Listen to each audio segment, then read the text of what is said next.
The Necronomicon. Dedication on the 100th anniversary of the nativity of the poet Aleister Crowley 1875 to 1975. Ad my honorum Thulhi gloriam acknowledgements. The editor would like to thank all of the people whose cooperation and dedication to unspeakable horrors has made this book possible. First, our thanks go to that nameless monk who presented us with the originals, who has since disappeared. Second, to that ever-changing staff of translators who performed a most distasteful and oft-times unsatisfying task. To Ms. I. Selms, Ms. Enba Paspiru, Mr. Peter Lavender, Mr. Rex and Mr. Y. Third. To Ms. J. McNally, whose thorough knowledge and understanding of craft folklore aided the editor in assuming a proper perspective towards this work. Fourth, to Mr. J. Burnborn, who aided in some of the preliminary practical research concerning the powers of the book and its dangers. Fifth, to Mr. L.K. Barnes, who dared to tempt the awesome wrath of the Ancient Ones, rising unspeakable eldritch horrors in supporting the publication of this arcane treatise.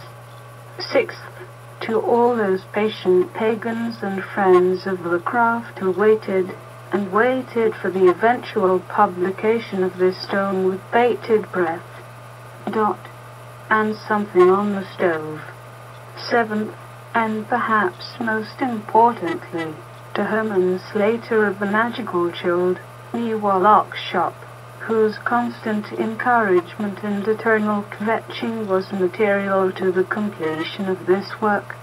And, finally, to the Demon Burger rabble, without whose help the presentation of this book would have been impossible.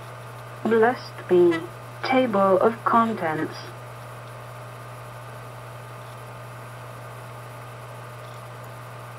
Yak it to me. Try yak it to me with no ads. Introduction, introductory essay, prefatory notes, chart of comparison, supplementary material to 777 notes on pronunciation of spells. Translated, common Sumerian words and phrases in English, a word concerning the original manuscript, banishing's bibliography, and suggested reading list, the Necronomicon, the testimony of the Mad Arab of the Zoni, and their attributes, the Book of Entrance, and of the Walking, the Incantations of the Gates, the Conjuration of the Fire God, the Conjuration of the Watcher, the Matlu text, the Book of Calling, the Book of 15 Names, the Magan text, the Guerrilla text, the Testimony of the Mad Arab. The second part, preface to the second edition. There are three major individuals who must share the credit for the astonishingly good reception the Necronomicon has enjoyed over the last 2 years since its publication. L.K. Barnes was lured into the Magical Chilled bookstore in Manhattan 1A by an incarnated thought form he may only refer to by his initials. B.A.K. Both were in search of some casual amusement from the slightly distorted version of the supernatural intelligence dissemination that usually took place on those premises.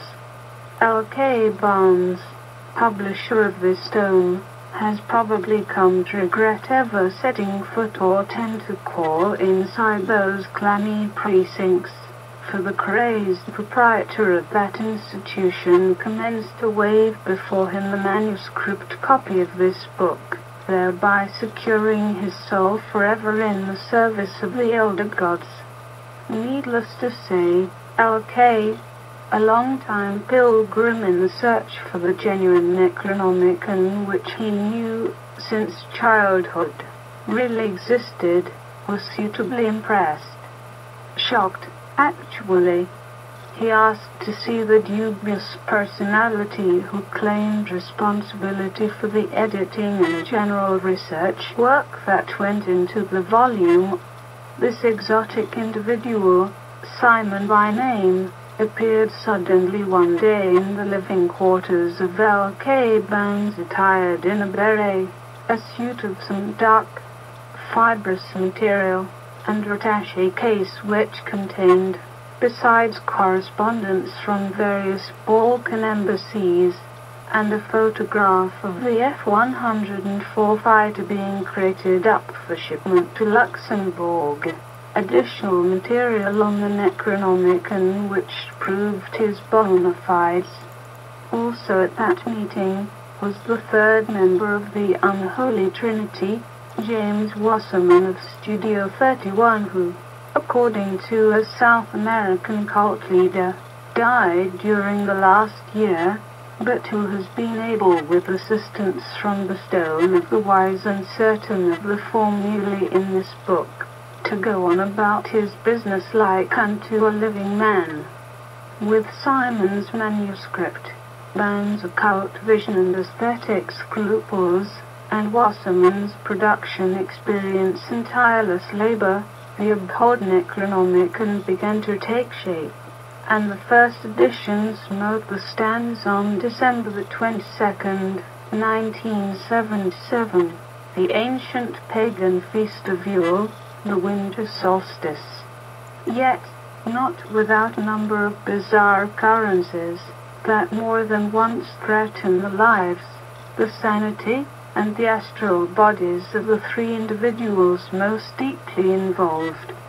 Jim Wasserman was subjected to what we may vaguely refer to as poltergeist activity during the time he worked on production and design aspects of the book. A room which, for certain loathsome purposes, was always kept locked was found one day to have been opened from the inside. In the same building, just below his loft, the typesetters were set upon by swarms of rats. The discovery of a small Hindu idol that had been lost signaled the end to the plague, and the rats disappeared. Simon usually lives in fear of his life, for reasons that do not always have to do with the Necronomicon. However, he has been subject to constant surveillance by the Ancient Ones as they await one slip, the single misstep, that will provide for them the entry they earnestly desire into this world. L.K. Bones, on the other hand, has had no rest whatever from the signals and messages from the extraterrestrial intelligences that were the overseers and the guardians of the book's publication. He has been plagued by an unremitting chain of numerological events which he cannot ignore. The predominance of the numbers 13,333,555,666 and others too arcane to bear mentioning have been made his life a demonstration, demonstration of Jungian synchronicity patterns. Also, his printing of the beautiful, full-colored Indra zodiac on the first anniversary of the Necronomicon's publication in 1978 precipitated a rash of UFO sightings in Australia and New Zealand, in which one pilot has disappeared.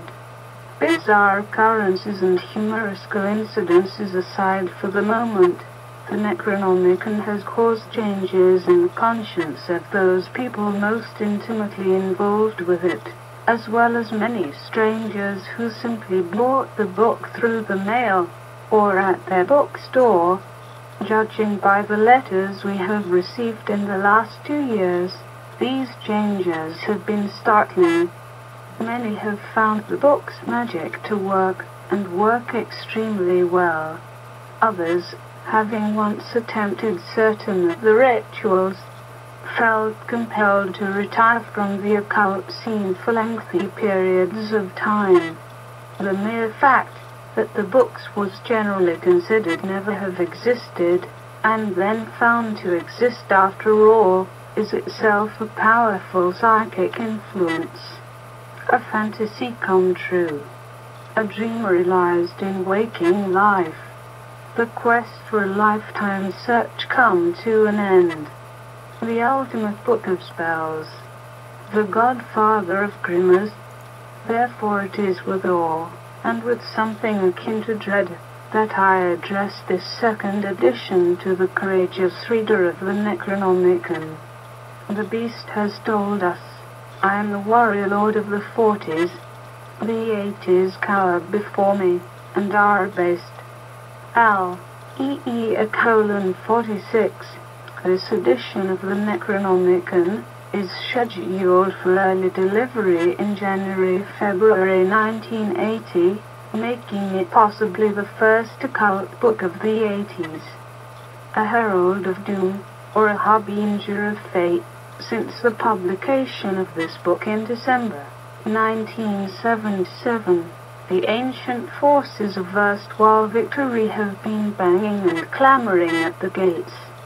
December 1977 was the middle of the killing spree of the Caliber Killer, known to the press as the Son of Sam, who was motivated, according to recent reports, by membership in a satanic cult in Yonkers.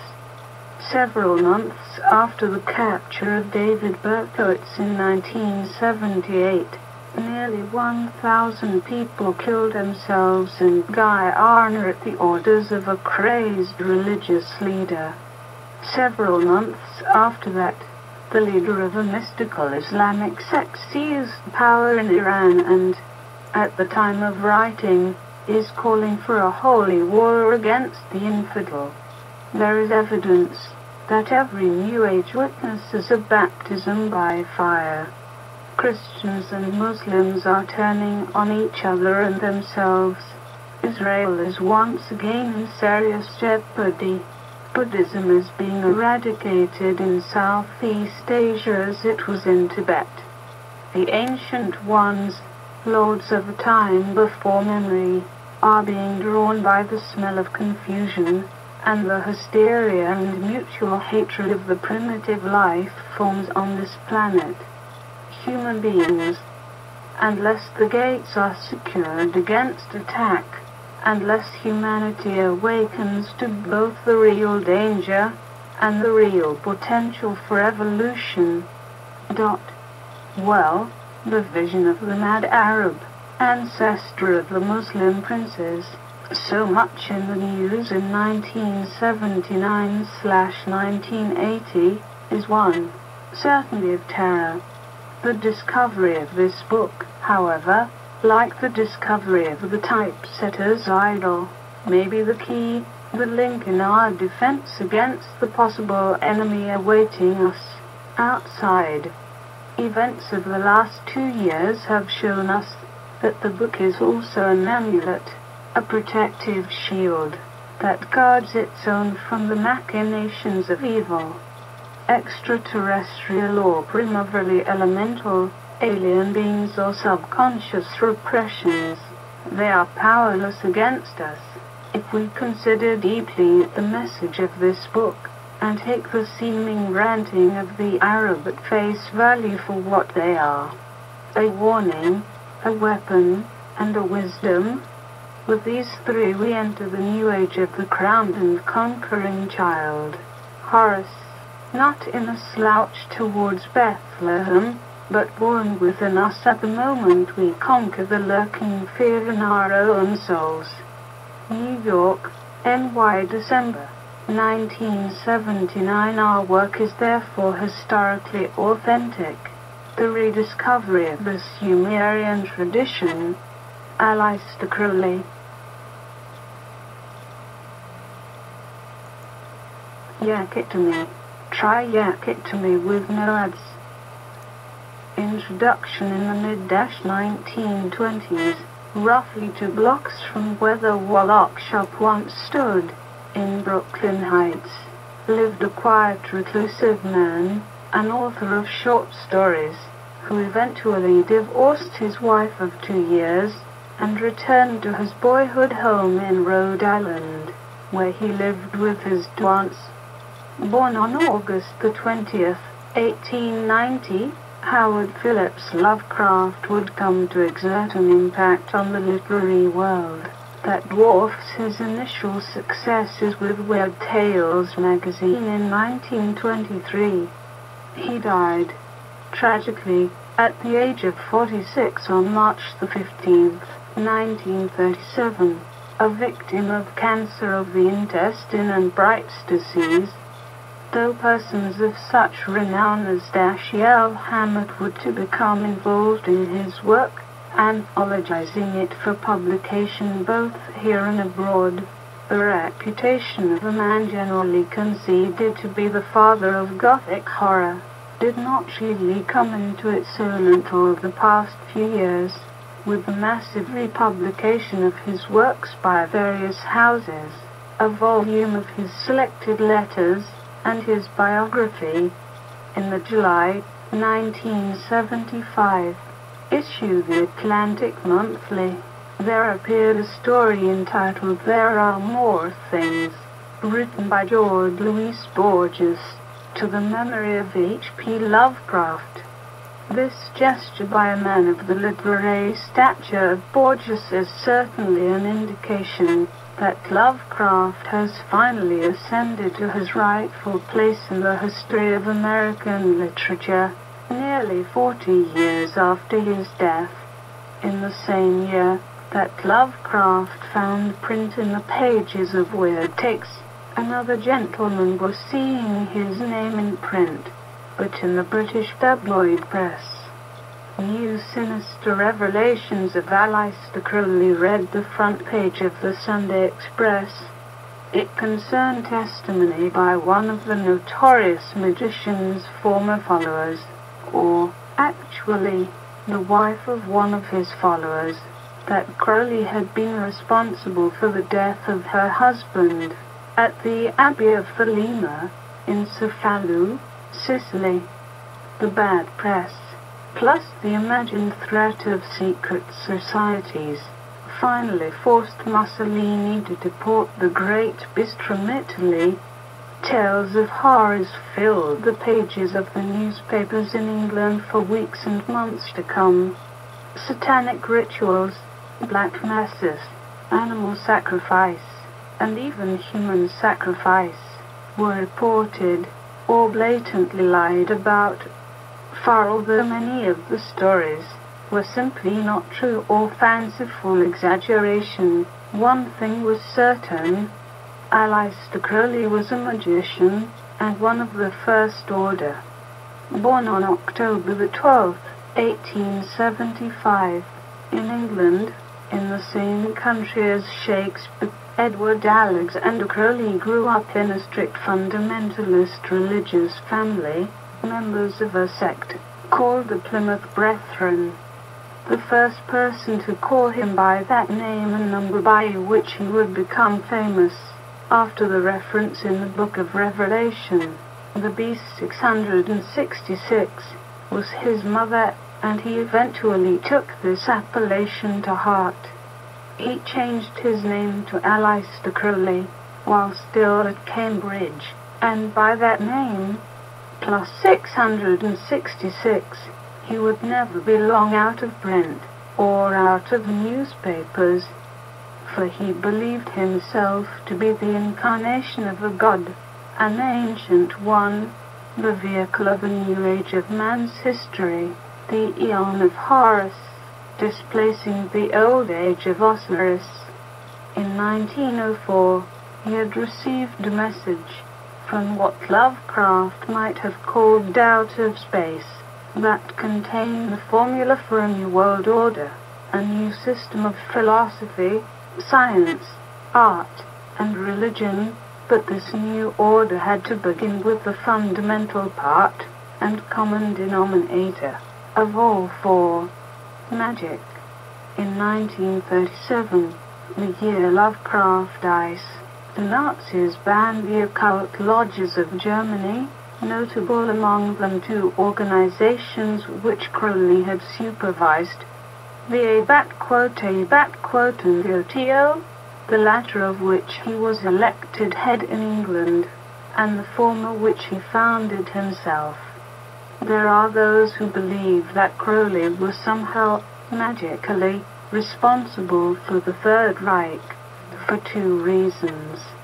One, that the emergence of New World Orders generally seems to integrate holocausts, and two, that he is said to have influenced the mind of Adolf Hitler. While it is almost certain that Crowley and Hitler never met, it is known that Hitler belonged to several occult lodges in the early days after the First War. The symbol of one of these, the Gesellschaft, which preached a doctrine of Aryan racial superiority, was the infamous swastika which Hitler was later to adopt as the symbol of the forms. However, is evident in many of his writings, notably the essays written in the late 30s. Crowley seemed to regard the Nazi phenomenon as a creature of Christianity, in its anti-Semitism and severe moral restrictions concerning its adherents, which lead to various types of lunacies and hang-ups that characterized many of the Reich's leadership. Yet, there can be perhaps little doubt that the chaos which engulfed the world in those years was prefigured and predicted in Crowley's Liber Legis, the Book of the Law. The mythos and the magic. We can profitably compare the essence of most of Lovecraft's short stories with the basic themes of Crowley's unique system of ceremonial magic. While the latter was a sophisticated psychological structure, intended to bring the initiate into contact with his higher self, via a process of individuation that is active and dynamic, being brought about by the patient himself, as opposed to the passive depth analysis of the Jungian adepts. Lovecraft's mythos was meant for entertainment. Scholars, of course, are able to find higher, ulterior motives in Lovecraft's writings, as can be done with any manifestation of art. Lovecraft depicted a kind of Christian myth of the struggle between opposing forces of light and darkness, between God and Satan, in the mythos. Some critics may complain that this smacks more of the Manichaean heresy than it does of genuine Christian dogma. Yet, as a priest and former monk, I believe it is fair to say that this dogma is unfortunately very far removed from the majority of the faithful to be of much consequence. The idea of a war against Satan and of the entities of good and evil having roughly equivalent powers is perhaps best illustrated by the belief, common among the Orthodox churches of the East, in a personal devil as well as a personal angel. This concept has been amplified by the Roman Catholic Church to such an extent, perhaps subconsciously, that a missal in the editor's possession contains an engraving for the feast of St. Andrew, Apostle, for November 30, that bears the legend Ex Quitolis Peccata Mundi, Behold him who taketh away the sins of the world, and the picture above it is of the atomic bomb. Basically, there are two sets of gods in the mythos. The elder gods, about whom not much is revealed, say that they are a stellar race that occasionally comes to the rescue of man, and which corresponds to the Christian light, and the ancient ones, about which much is told, sometimes in great detail, who correspond to darkness. These latter are the evil gods who wish nothing but ill for the race of man, and who constantly strive to break into our world through a gate or door that leads from the outside. Inches there are certain people among us who are devotees of the ancient ones, and who try to open the gate, so that this evidently repulsive organization may once again rule the earth. Chief among these is Cthulhu, typified as a sea monster, dwelling in the great deep, a sort of primal a being that Lovecraft collaborator August Derleth wrongly calls a water elemental. There is also Azathoth, the blind idiot god of chaos, Yog-Sothoth, Azathoth's partner in chaos, Shub-Niggurath, the goat with 1,000 young, and others. They appear at various times throughout the stories of the Cthulhu mythos in frightening forms, which test the strength and resourcefulness of the protagonists in their attempts to put the hellish things back to whence they came. There is an overriding sense of primitive fear and cosmic terror in those pages, as though man is dealing with something that threatens other than his physical safety, his very spiritual nature. This horror cosmology is extended by the frequent appearance of the book Necronomicon. The Necronomicon is, according to Lovecraft's tales, a volume written in Damascus in the 8th century AD by a person called Mad Arab Abdul al-Hust. It must run roughly 800 pages in length, as there is a reference in one of the stories concerning some lacunae on a page in the 700s. It had been copied and reprinted in various languages. The story goes, among them Latin, Greek and English. Dr. D, the Magus of Elizabeth and fame, was supposed to have possessed a copy and translated it. This book, according to the mythos, contains the formulae for evoking incredible things into visible appearance, beings, and monsters which dwell in the abyss and outer space of the human psyche. Such books have existed in fact, and do exist. Idris Shah tells us of a search he conducted for a copy of the Book of Power by the Arab magician Abdul Qadir. C. The Secret Lore of Magic by Shah, of which only one copy was ever found.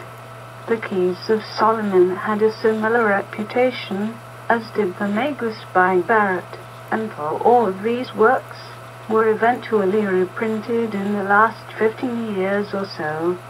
The Golden Dawn, a famous British and American occult lodge of the turn of the century, was said to have possessed a manuscript called The Veils of Negative Existence by another Arab. These were the sorcerer's handbooks, and generally not meant as textbooks or encyclopedias of ceremonial magic. In other words, the sorcerer or magician is supposed to be in possession of the requisite knowledge and training with which to carry out a complex magical ritual, just as a cook is expected to be able to master the scrambling of eggs before he conjures an Eggs Benedict. The Grimmers, or Black Books, were simply variations on a theme, like cookbooks, different records of what previous magicians had done, the spirits they had contacted, and the successes they had. The magicians who now read these works are expected to be able to select the wheat from the chaff in much the same fashion as an alchemist discerning the deliberate errors in a treatise on his subject. Therefore it was an insanity for the tyro to pick up a work on ceremonial magic like the Lesser Key of Solomon to practice conjurations. It would also be folly to pick up Crowley's magic in theory and practice with the same intention. Both books are definitely not for beginners, a point which cannot be made too often.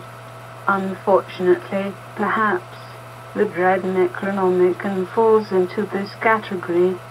Crowley's magic was a testimony of what he has found in his researches into the forbidden and forgotten lore of past civilizations and ancient times.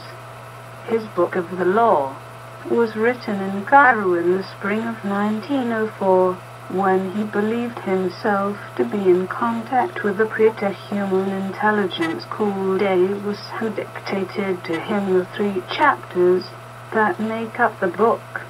It had influenced him more than any other, and the remainder of his life was spent trying to understand it fully and to make its message known to the world. It, too, contains the formulae necessary to summon the invisible into visibility, and the secrets of transformations are hidden within its pages. But this is Crowley's own Necronomicon, received in the Middle East in the shadow of the Great Pyramid of Giza, and therein is writ, not only the beauty, but the beast that yet awaits mankind. It would be vain to attempt to deliver a synopsis of Crowley's philosophy, save that its leitmotif is the revelation, do what thou wilt, shall be the whole of the law. The actual meaning of this phrase has taken volumes to explain, but roughly it concerns the uniting of the conscious self, a process of individuation which culminates in right called knowledge and conversation of the holy guardian angel, the angel signifying the pure, evolved self. Yet, there are many terrors on the way to the self, and an abyss to cross before victory can be declared.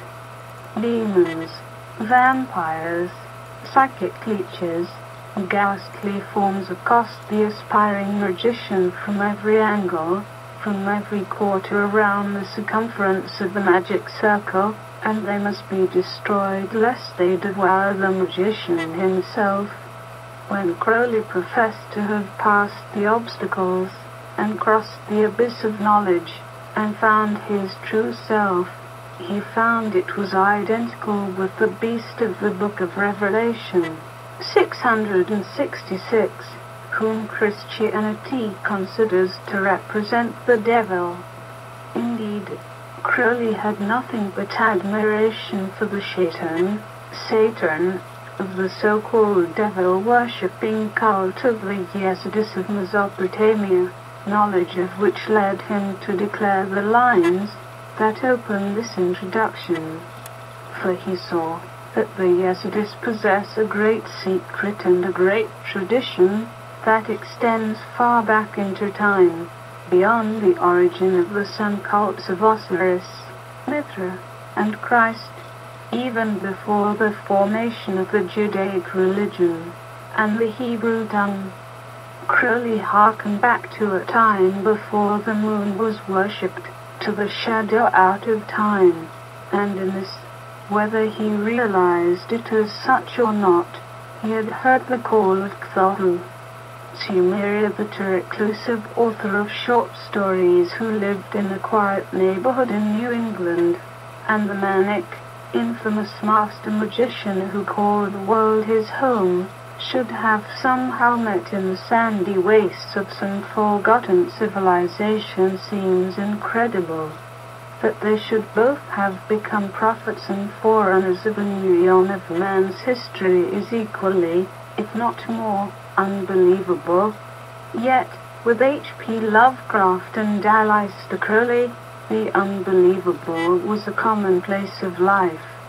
These two men, both acclaimed as geniuses by their followers and admirers, and who never actually met, stretched their legs across the world, and in the 7-league boots of the mind they did meet, and on common soil. Sumeria. Sumeria is the name given to a once flourishing civilization that existed in what is now known as Iraq, in the area called by the Greeks Mesopotamia, and by the Arabs as, simply, the island, for it existed between two rivers, the Tigris and the Euphrates, which run down from the mountains to the Persian Gulf. This is the site of the fabled city of Babylon, as well as of Ur of the Chaldees and Kish, with Nineveh far to the north. Each each of the 7 principal cities of Sumeria was ruled by a different deity, who was worshipped in the strange, non-Semitic language of the Sumerians, and language which has been closely allied to that of the Aryan race, having in fact many words identical to that of Sanskrit, and, it is said, to Chinese, for no one knows where the Sumerians came from, and they vanished just as mysteriously as they appeared, after the Assyrian invasions which decimated their culture, yet providing the Assyrians with much of their mythology and religion. So much so that Sumerian became the official language of the state church, much as Latin is today of the Roman Catholic Church. They had a list of their kings before the flood, which even they carefully chronicled, as did many another ancient civilization around the world. It is believed that they had a sophisticated system of astronomy, astrology, as well as an equally religious ritual. Magic, as well in history, begins its humor for the Western world, for it is here, in the sand very cuneiform tablets that recorded an age, that the first creation epic is found, the first exorcism, the first ritual invocations of planetary deities, the first dark summonings of evil powers, and ironically, the first burnings of people the anthropologists call witches. Lovecraft's mythos deals with what are known chthonic deities, that is, underworld gods and goddesses, much like the Leviathan of the Old Testament. The pronunciation of chthonic is Chthonic, which explains Lovecraft's famous Miskatonic River and Miskatonic University, not to mention the chief deity of his pantheon, Cthulhu, a sea monster who lies, not dead, but dreaming below the world, an ancient one and supposed enemy of mankind and the intelligent race. Cthulhu is accompanied by an assortment of other grotesqueries, such as Azathoth and Shub-Niggurath. It is of extreme importance to occult scholars that many of these deities had actual counterparts, at least in name, to deities of the Sumerian tradition, that same tradition that the magus Aleister Crowley deemed it so necessary to rediscover. The underworld in ancient Sumer was known by many names, among them Absu or Abyss, sometimes as Namataru, the great underworld ocean, and also as Githrokutu as it is called in the Sumerian-English, the creation epic of the Sumerians. The phonetic similarity between Kuthra and Kutu and Chthonic, as well as Cthulhu, is striking, judging by a Sumerian grammar at hand. The word Kutu or Kuthalu, Lovecraft's Cthulhu Sumerianized, would mean the man of Kutu, Kutha, the man of the underworld, Satan or Shaitan, as he is known to the Yazidis, whom Crowley considered to be the remnants of the Sumerian tradition. The list of similarities, both between Lovecraft's creations and the Sumerian gods, as well as between Lovecraft's mythos and Crowley's magic, can go on nearly indefinitely, and in depth, for which there is no space here at present. An exhaustive examination of Crowley's occultism in light of recent findings concerning Sumeria, and exegesis on Lovecraft's stories, is presently in preparation, and is hoped to be available shortly. Until that time, a few examples should suffice. Although a list is appended hereto containing various entities and concepts of Lovecraft, Crowley, and Sumeria cross-referenced, it will do to show how the editor found relationships to be valid and even startling.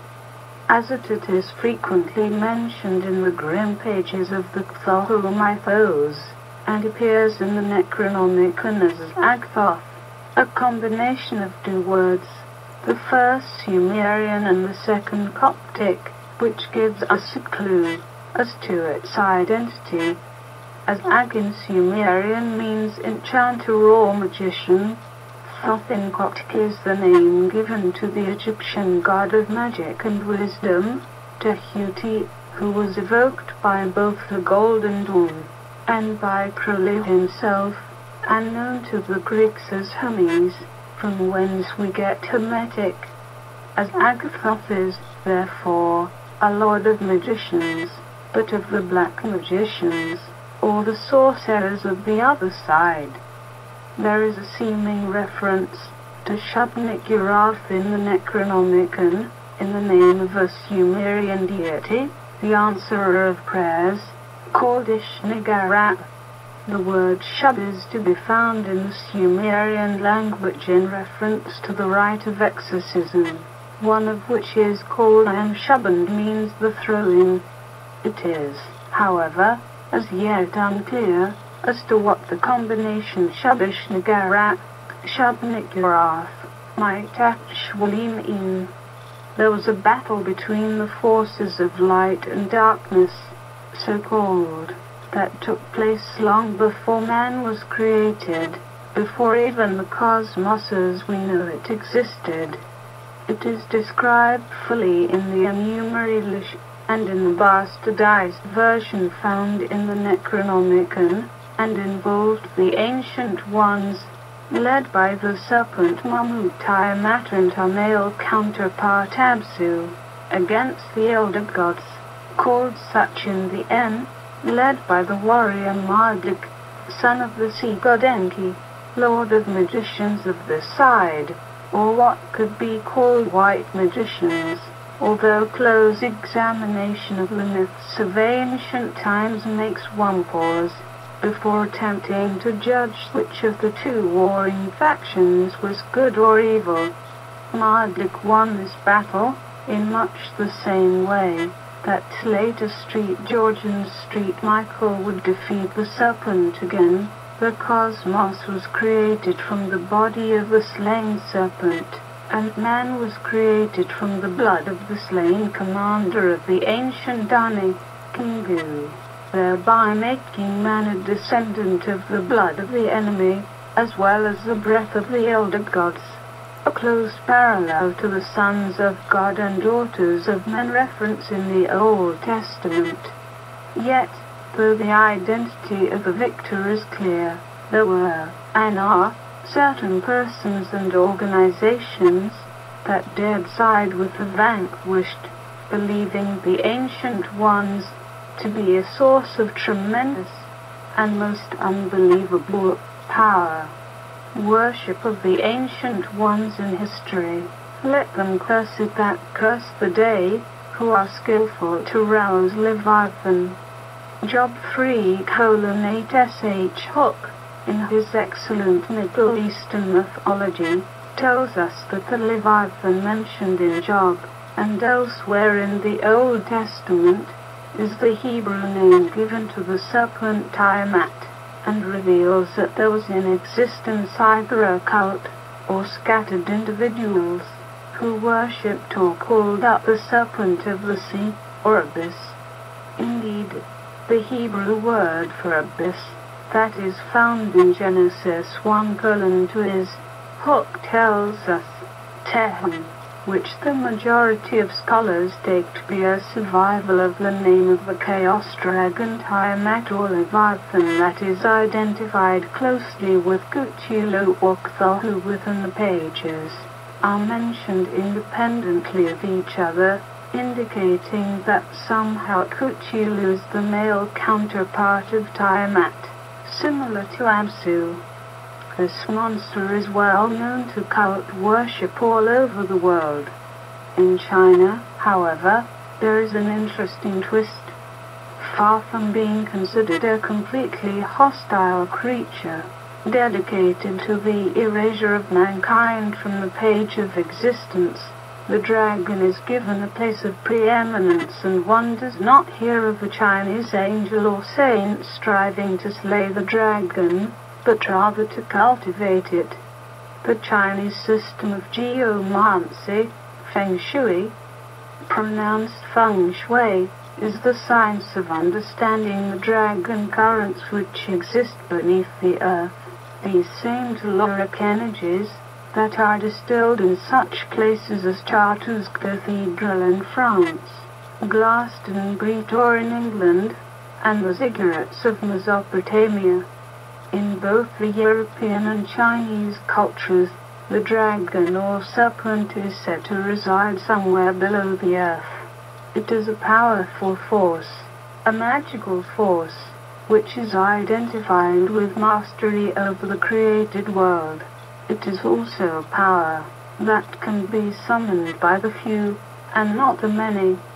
However, in China, there did not seem to be a backlash of fear or resentment against this force as was known in Europe and Palestine, and the symbol of might and kingship in China is still the dragon. In the West, the conjuration, cultivation, or worship of this power was strenuously opposed with the advent of the solar monotheistic religions, and those who clung to the old ways were effectively extinguished. The wholesale slaughter of those called witches during the Inquisition is an example of this, as well as the solemn and twisted, that is to say, purposeless and unenlightened, celibacy that the Church espoused.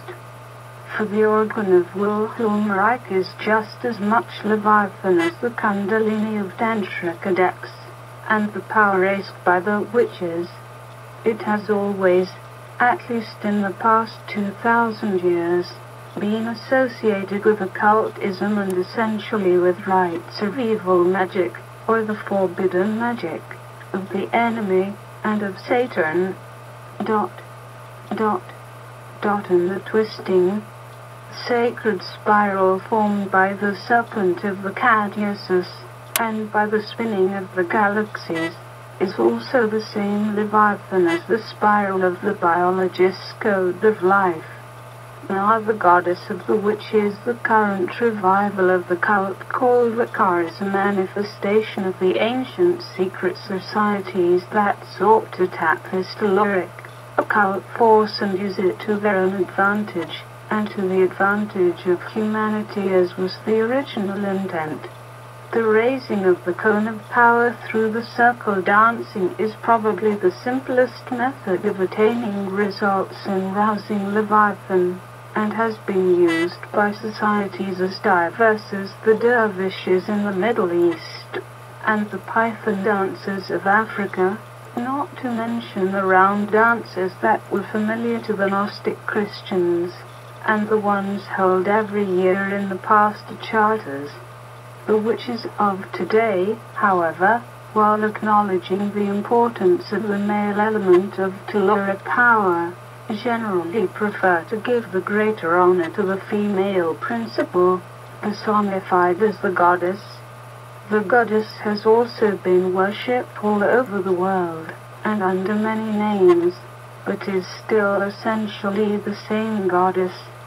That Tiamat was undoubtedly female is to the point, and that the Chinese as well as the Sumerians perceived of two dragon currents, male and female, gives the researchers a more complex picture.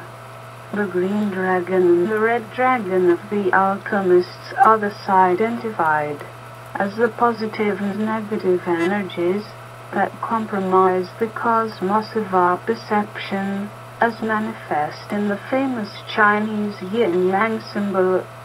But what of Inanna, the single planetary deity having a female manifestation among the Sumerians? She is invoked in the Necronomicon, and identified as the vanquisher of death, for she descended into the underworld, and defeated her sister, the goddess of the abyss, Queen Reshkikor, possibly another name for Tiamat. Interestingly enough, The myth has many parallels with the Christian concept of Christ's death and resurrection, among which the crucifixion in Anna was impaled on a stake as a corpse, the 3 days in the Sumerian Hades, and the eventual resurrection are outstanding examples of how Sumerian mythology previewed the Christian religion by perhaps as many as 3,000 years, a fact that beautifully illustrates the cosmic and eternal nature of this myth. Therefore, the goddess of the witches has 2 distinct forms. The ancient one, goddess of the dragon-like Delora power which is raised in magical rituals, and the elder goddess, defeater of death, who brings the promise of resurrection and rejuvenation to her followers, those who must reside for a time after death, and between incarnations in what is called the Summerland. Sumerland, another hallmark of the craft of the wise, is evident within the Necronomicon, as well as in general Sumerian literature, and that is the arrangement of the cross-quarter days, which make up half of the craft's official pagan holidays. These occur on the eves of February 2nd, May 1st, August 1st, and November 1st, and are called Candlemas, Beltane, Lammas and Samhain, or Hallows, respectively. The name Lammas has a curious origin in the Dunes at Sumer. It is not less than the name of one of the 4 mythological beasts of the astrological fixed signs, Lammas being the name of the half-lion, half-man guardian of Leo, the sign governing most of August, when the Feast of Lammas takes place, and Usta being that of Aquarius, February, said that of Taurus, May, and Natig that of Scorpio, November. I do not believe that this is a fantastic assumption, the Sumerian origin of the Feast of Lammas. Indeed, it seems just as valid as the ideas of Idris Shah concerning craft etymology as presented in his book, The Sufis. It is also not far-fetched to assume that these 4 beasts were known to the entire region of the Middle East, as they appear on the Sphinx in Egypt, and have become symbols of the 4 evangelists of the Christian New Testament, an ironic and splendid result of the ignorance of the Greek religious historians concerning the ancient mysteries. Probable the most inconsistent concept the Sumerians possesses with reference to the craft is the naming of the goddess as a deity, not of the moon, as the craft would have it, but of the planet Venus. The moon was governed by a male divinity, Nana, like Inanna but minus the initial I, and was considered the father of the gods by the earliest Sumerian religion. It should be noted, however, that all of the planetary deities, termed Zoned ones or Zoni in Greek, and indeed all of the Sumerian deities, had both male and female manifestations, showing that the Sumerians definitely recognized a yin-yang composition of the universe. The male moon idea is, the editor is given to understand, common to so-called Aryan mythologies. There is also evidence to show that every god and goddess also had both a good and an evil nature, and evil gods were banished in the exorcism formulae of that civilization, as well as the lesser forms of demon. The horned moon is mentioned. The god of the moon was called Anna by the Sumerians. By the later Sumerians and Assyrians, he was called Sin. In both cases, he was the father of the gods of the planetary realm, the Zoni, and was depicted as wearing horns, a symbol familiar to the witches as representative of their god. The horn-shaped crown is illustrative of the crescent phases of the moon, and were symbolic of divinity in many cultures around the world, and were also thought to represent certain animals who were horned and worshipped for their particular qualities, such as the goat and bull. They also represent sexual power. The fact that, in ancient Sumeria and Egypt, horns were solely representative of evil gods, but of many different deities, was used by the Christian Church in their attempt to eradicate pagan faiths.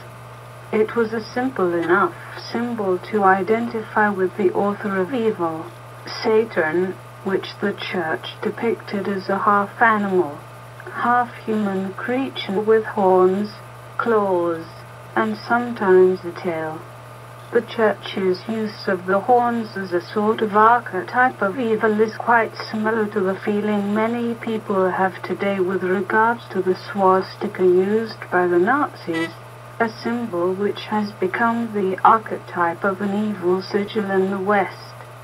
The fact that it is a highly valued mystical and religious symbol in the East is something that is not well known. What is worse, the image of the devil as perpetrated by the Church is simultaneously representative of sexual energy and can be safely compared to Jung's archetype of the shadow, the psychic repository of a man's innate maleness, as the anima represents that part of a man which is feminine.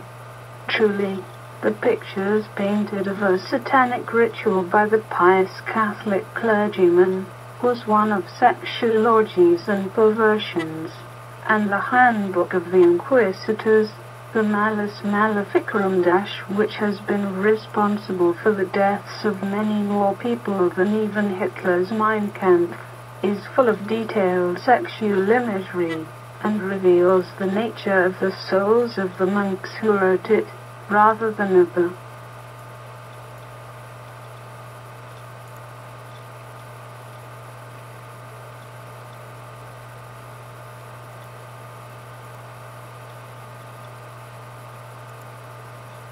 Yakitami, voice of the web. In a sense it was used to massacre. Eventually, Satanism, Protestantism, and Judaism were inextricably woven together to form a patchwork quilt of evil that the Church attempted to destroy during the Middle Ages with fire and sword. As a matter of fact, a certain type of devil worship did exist during those times, but, ironically, the acolytes of hell were usually never brought to trial, something which stems from the fact that many of those who celebrated and attended the infamous Black Masses of the period were Roman Catholic clergymen, many of whom has been pressed into his service at a young age by their parents, who wished to see their sons brought up well-fed and educated in those uncertain times, where the Church was the sole power and refuge. The frustration at being condemned to a life that demanded the abandonment of society and a normal life led many priests to express their hostilities through the office of the demon, the Black Mass. Often, this was also a means of political demonstration, as the Church controlled virtually all the political life of the period. In a way, as though in a test tube at a philosophical laboratory, Aleister Crowley was brought up under similar circumstances, although were far removed in time from the days of the Church's immense temporal power. Coming from a fanatically religious Christian family, and suddenly freed upon the neighborhood of Cambridge, Crowley did, in a sense, turn Satanist. He identified strongly with the underdog, politically as well as spiritually, and came eventually to take the name of the beast as his own, and expound a philosophy that he hoped would rip apart the worn tapestry of the established moral Christian atmosphere of Victorian England, and expose it for what it really was, a carpet made of many ingenious threads and not God, or eternal happiness, at all. Only nap.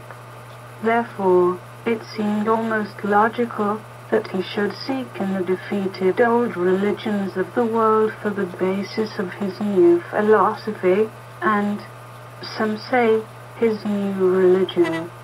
He raised the female aspect back up to one of equality with the male, as it was in the rites of Egypt, and of Eleusis.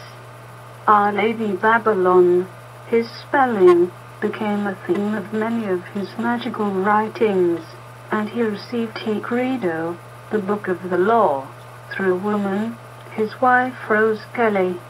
The lunar element, as well as the Venusian, are certainly accessible in his works.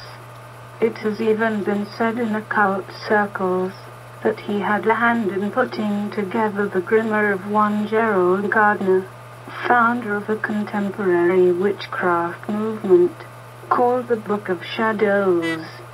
The moon has an extremely important, indeed indispensable, role in the tantric sex magic rites that so preoccupied Crowley and the idea there can be no true magic without woman, nor without man, and in the symbolic language of the occult there can be no sun without the moon. In alchemy, ceremonial magic, and witchcraft, the formula is the same, for they all deal with identical properties, whether they are called the sun and moon of the elixivity, the male and female participants in rite of Indian or Chinese tantricism, or the shadow and the enema of dungeon depth psychology. For many years, the moon remained the prime deity of the Sumerians, constituting the essential personam of religious and mystical drama that was performed roughly 3000 BC amid the deserts and marshes of Mesopotamia. Side by side with the worship of the moon, Nana, there was fear of the demon, Pazuzu, a genie so amply recreated in the book and the movie by Blatty, the Exorcist, and similarly recognized as the devil himself by the church. Pazuzu, the beast, was brought to life by Aleister Crowley, and the demon walked the earth once more, with publicity provided by H.P. Lovecraft. The devil Pazuzu was a prime example of the type of devil of which the Sumerians were particularly aware, and which they depicted constantly in their carvings and statues. The purpose of this iconography was to ward off the spiritual and psychic circumstances which would precipitate a plague or some other evil to destroy evil. Although the ancient people of the world were conscious of an entity we might call the current author of all evil, the devil or Satan, as evident in the Sumerian creation epic, and the rumored existences of the cult of Set of the Egyptians, the more pressing concern was usually the exorcism of Tiamat. She exists, somehow, just as the abyss exists, and is perhaps indispensable to human life, if we think of her as typifying the female quality of energy.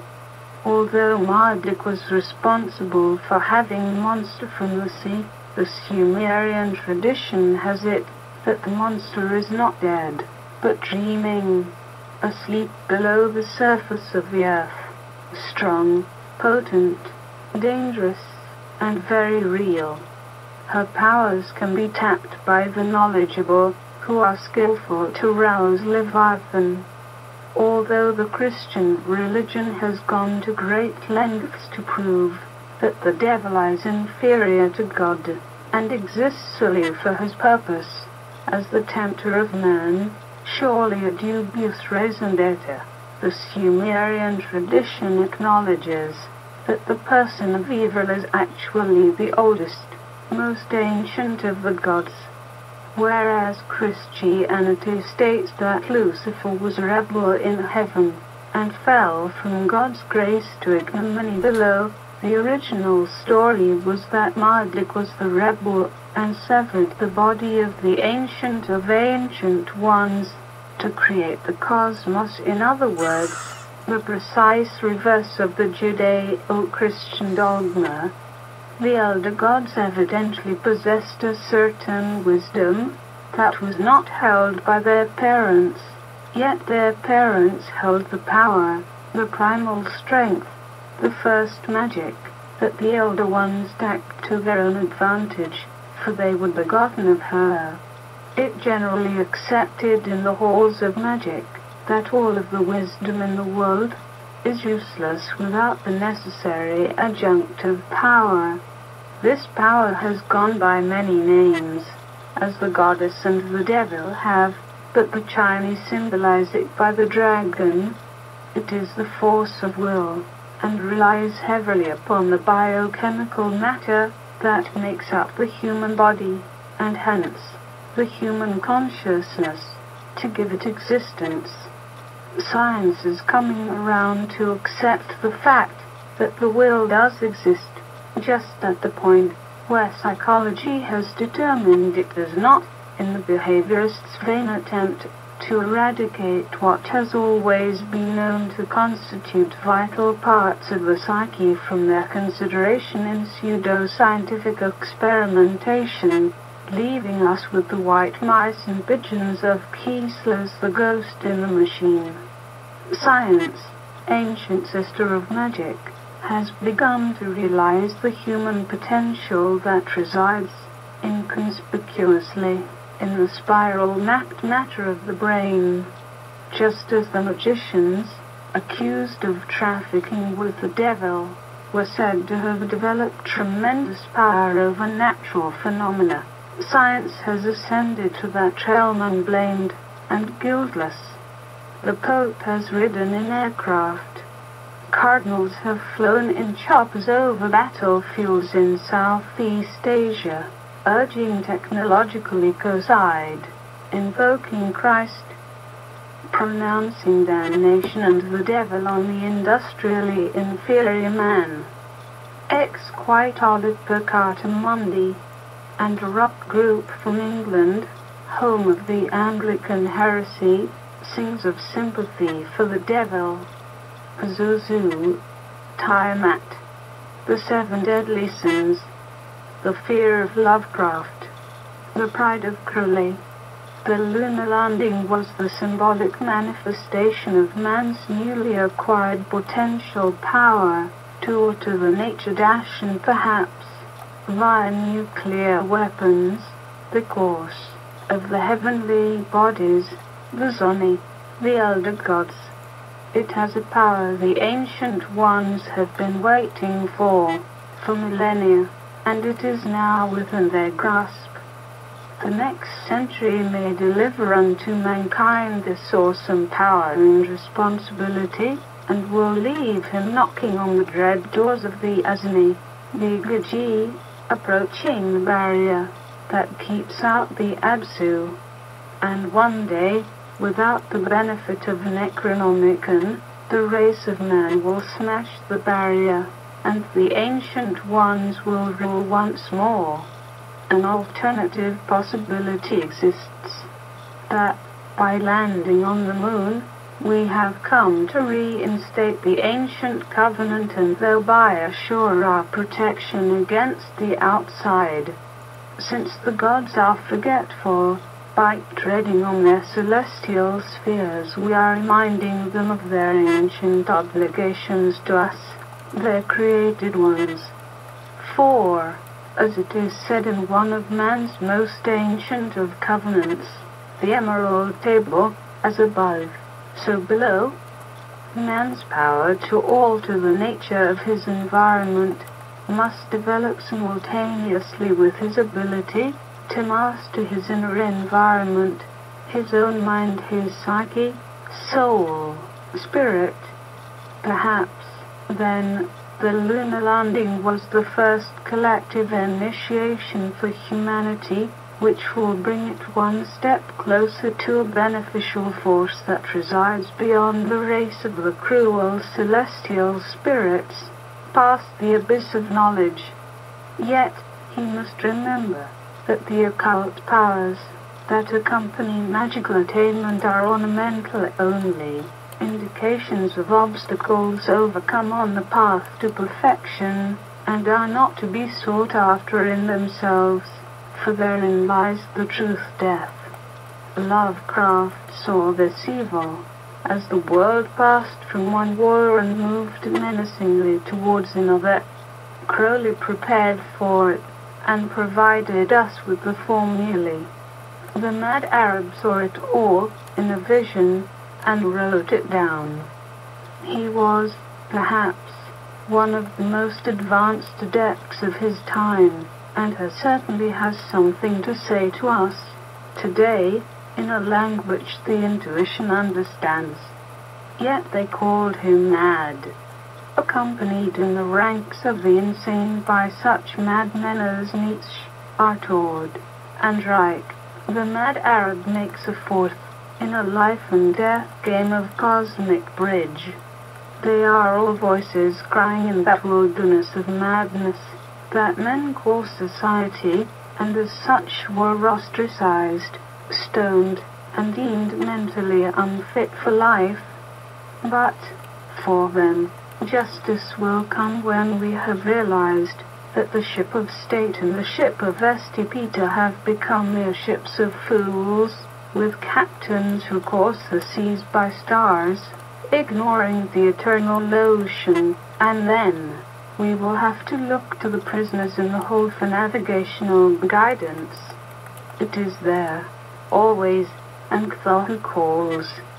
Prefatory notes the present manuscript was delivered into the hands of the editor by a priest who had managed to get ordained through uncanonical methods which have been entertainingly described in the several books and articles on the ecclesiastic phenomenon, the wandering bishops. Just such an unorthodox prelate was Fr. Montague Summers, who wrote numerous books on demonology, witchcraft, and the like. Suffice it to say, we were rather doubtful as to the authenticity of the work before us. In the first place, it was in Greek, and for quite a while it was difficult to ascertain what it might actually be, save for the title Necronomicon and the many weird drawings. In the second place, after translation, we found several internal inconsistencies and some evidence that would suggest we did not possess the entire work. There may still be some missing, or the irregular monastic might have withheld certain of the chapters. As the chapters are not numbered, it is too difficult today. A great deal of misfortune accompanied the publication of this book. First, we went through more than one translator. The last finally absconded with his preface, describing his work in some detail. This we will have to do from memory in the following pages. At one point, an unscrupulous publisher from the West Coast took a copy of the initial preface and some of the miscellaneous pages in translation, including some dummies, which we were in the habit of giving potential publishers for our protection, and went off, and has not been heard from again. At a crucial stage in the preparation of the manuscript, the editor was stricken with a collapsed lung, and had to undergo emergency surgery to save his life. But let us proceed with a description of the contents of the Necronomicon. Within these pages a series of myths and rituals are presented that have survived the darkest days of magic and occultism. The exorcisms and bindings of the famous Matthew text are here presented for the first time in English, although not completely. For the originals in their entirety, were evidently not known to the author of the Necronomicon, nor are they to present scholarship. The various tablets upon which they were written being cracked and effaced in many places, rendering translation impossible. The Pagan text, which comprises the creation epic of the Sumerians, with much later glosses, and the account of Inanna's descent into the underworld, along with more extraneous matter, is presented. The unique book of the entrance has no counterpart in occult literature, and the drawings of magical seals and symbols are wholly new to anything that has yet appeared on the contemporary occult scene, although bearing some resemblances to various diagrams found in the ancient Arabic texts of the last millennium.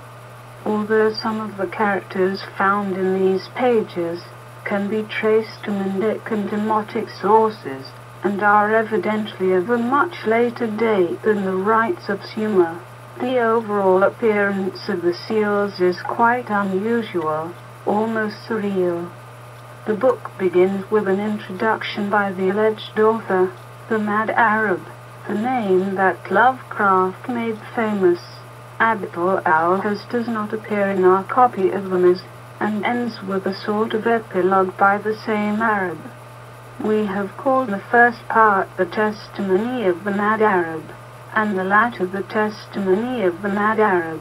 The second part, if the most chilling.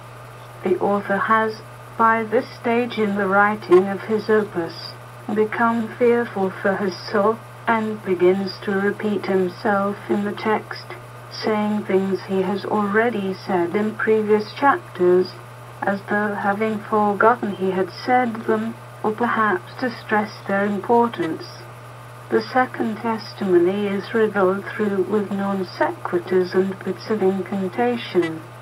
He does not finish the book. It trails off where he would have signed it, presumably in the Arab manner, but giving his lineage. Instead, it ends before he can name himself, or even one relation. We can only imagine with horror what fate befell this noble sage. Another problem that confronts the editor is the suspected frequency of the copyist's glosses. That is, there do seem to be occasionally bits of sentence or fragments of literature that would seem to be inconsistent with the period in which the text was written. However, no final word can be said on this matter. The difficulty arises in the age-old question of which came first, the chicken or the egg. For instance, in the Pagan text, the final verse is read, though from the Chaldean oracles of Zoroaster. Stoop not down, therefore, into the darkly shining world, which might have been of Greek origin and not Zoroastrian. It is a question for scholars. The etymology of certain words is a game that has fascinated both the editor and perhaps a score or more of Sumerian researchers of the past. The Sumerian origin of many of the words and place names we use today provides us with an insight into our own origins. For instance, the Sumerian word for the temple is bar, from which we get our word barrier, or so it is said by Waddell. This makes sense in the context with the erecting and maintaining of barriers against the hostile forces outside. The etymology is even dramatic when magic is concerned, and aids us in understand even Crowley's system better than we do. As an example, Crowley of Orewus ends the Book of the Law with the words on.ha. In the Sumero-Aryan dictionary by Waddell we read that the word on was known to the Sumerians in almost the same sense that it was, and is, known to the Hindus. It is a sacred word, and pertains to the Lord of Magicians, Enki. Further, the Greek spelling of Enki was E, by which he is most commonly known in the European texts which treat of Sumeriology. In the Greek alphabet, E would appear as Ha, QED. Ha betrays the essential Sumerian character of that book. After the initial testimony, we come to the chapter entitled of the Zomi, their attributes. Zomi is, of course, a Greek word and refers to the planetary, or heavenly bodies, for they are zoned, i.e., having set courses and spheres. They are also known as such in the Chaldean oracles.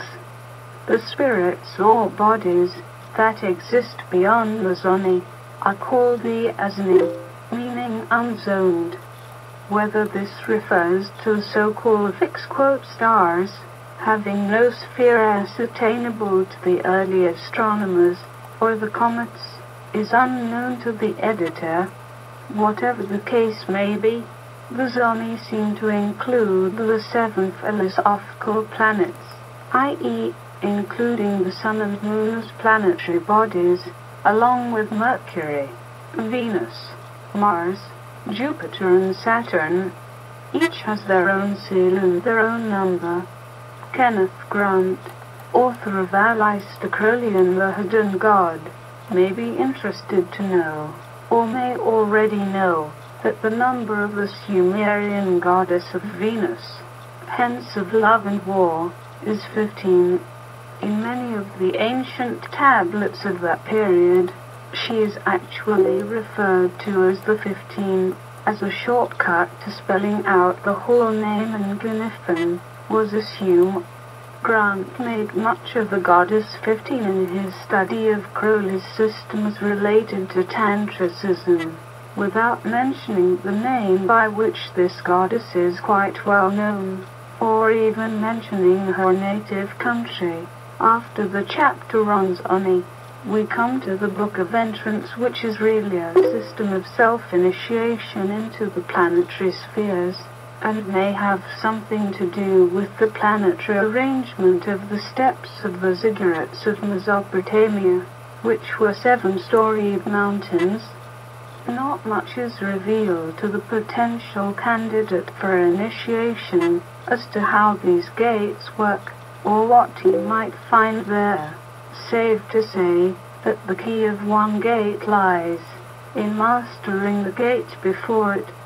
The mad Arab was either keeping a sacred secret, or found human language inadequate to the task of describing what other initiates in similar systems have expressed in the vague abstractions of the truly illuminated, likening the experience to an LSD trip. The incantations of the gates follow, and are probably meant to accompany the preceding chapter, being prayers proper to each of the celestial gates. The conjuration of the fire god follows this, and resembles the others in its mixture of Greek and Sumerian phrases. It should be noted here that wherever a Sumerian phrase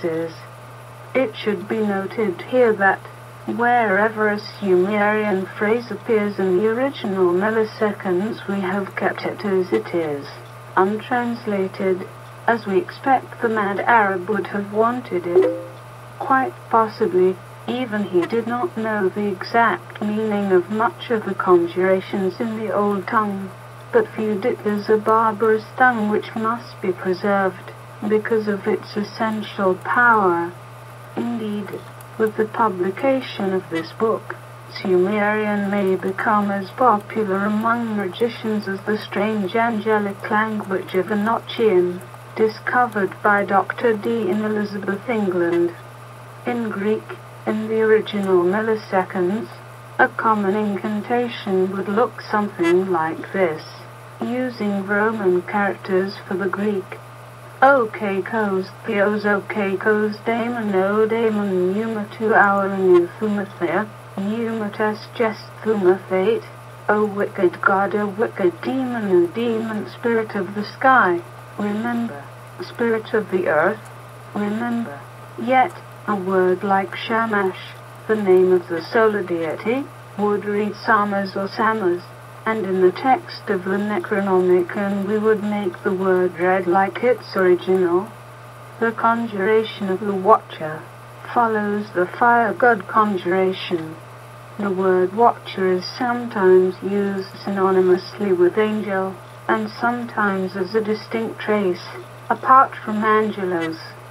Egregori, the race of watchers are said not to care what they watch, save that they follow orders. They are somewhat mindless creatures, but quite effective. Perhaps they correspond to Lovecraft's shoggoths, save that the latter become unwieldy and difficult to manage. After the Watcher comes the Matlu text, which appears to be a collection of exorcisms, which includes the famous Silka Zilka Bisa Bisa incantation in the original, to which a translation has been appended in this work, a translation evidently not at hand when the author compiled the milliseconds. Thus, for the first time, this much-rumored exorcism is available in full and in English. After this, the Book of Calling needs little explanation. It is the grammar of the Necronomicon, containing the formulae of ritual conjuration, as well as the seals and diagrams to accompany the rites. It is followed by the Book of 50 Names, being 50 separate powers of the god Marduk, defeater of chaos. This is interesting, in that the names seem to come from the Sumerian-English, in which the elder gods confer these 50 names upon Marduk's titles, in their appreciation of his routing of evil. A sigil is given for each of the names, and a word of power for most of them. Then appears the centerpiece of the book, the Pagan text. The word Pagan may mean the land of the Pagan, which was said to lie in the west of Sumer. For a time, it seems the name Pagan was synonymous with the place of death, as the sun died in the west. Hence, it is a bit confusing as to what Pagan is really supposed to mean in this text, but in context the place of death explanation seems quite valid. The Pagan text is nothing more than an incomplete and free-formed version of the creation epic of Sumer, along with Inanna's descent into the underworld, and many glosses. We are told how Marduk slays Tiamat, after much the same fashion that the chief of police of Amity slays the great white shark in Bentley's novel Jaws, blowing an evil wind, the oxygen tank, into her mouth, and sending in an arrow, bullet, in after it to explode her. Surely, the 2 or 3 most box office successful films of the past few years, Jaws, The Exorcist, and, perhaps, The Godfather, are an indication that the essence of Sumerian mythology is making itself felt in a very real way in this, the latter half of the 20th century. After the long and poetic Pagan text comes the earlier text, which might be Lovecraft's Rely text, and is subtitled Abominations. It has more specifically to do with the worship of the serpent and the nature of the cults that participate in the concelebration of sin. Again, more conjurations and seals are given, even though the reader is charged not to use them, an inconsistency that is to be found in many grammars of any period, and perhaps reveals a little of the magician's mentality, for there is very little that is evil to the advanced magus, who cares not if he deals with angelic or demonic forces, save that he gets the job done. Then, following the earlier text and forming the variant of the received milliseconds, is the second part of the testimony of the mad Arab. It is a haunting and sorrowful occult personality. Was he really mad? This is perhaps a question that will go on for as long as man tries to understand himself as a part of the cosmic dance and spiral, which includes the satanic as well as the deific, the sad as well as the happy. Perhaps the Arab was privy to some otherworldly secret that he could not reveal. Perhaps he had opened the door by mistake, his own personal gate to the abyss, and was forced to cross its threshold into the unknown. We may never know, or we may wish we never had. The Edit, New York, October the 12th, 1975 chart of comparisons, showing some relationships to be found between the mythos of Lovecraft, the magic of Crowley, and the faith of Sumer. Lovecraft, Crowley, Sumer, Cthulhu, the great beasts represented in CTH 666, Cthulhu, Cthulhu, the Ancient One, Saturn, Teton, Tiamat, Azathoth was left parenthesis, as Agathoth, the Dunwich, Archerons, and Pazuzu, Shubnik, Urath, Pansubishnigarub left parenthesis, out of space, the Abyss, Absu, Namatariwaya, I-O, I-Out, Ja, E, Lord of Waters, the five-pointed grey star carving the pentagram, the Orab, plough sign, the original pentagram and the sign of the Aryan race. Vermis Mysteri is the Supplementary, the enemy, and the Seer's chaos. Gothic, or worm, great serpent. This is, of course, by no means a complete list, but rather an inspirational sampling. Meditation upon the various things mentioned in the mythos will permit the scholar to draw his own conclusions.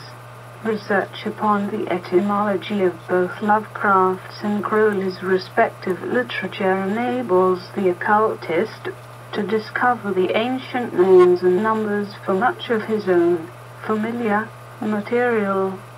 Note that Lovecraft may have had or Crowley is hinted darkly in his short story The Thing on the Doorstep, in which he refers to a cult leader from England who had established a coven state of sorts in New York.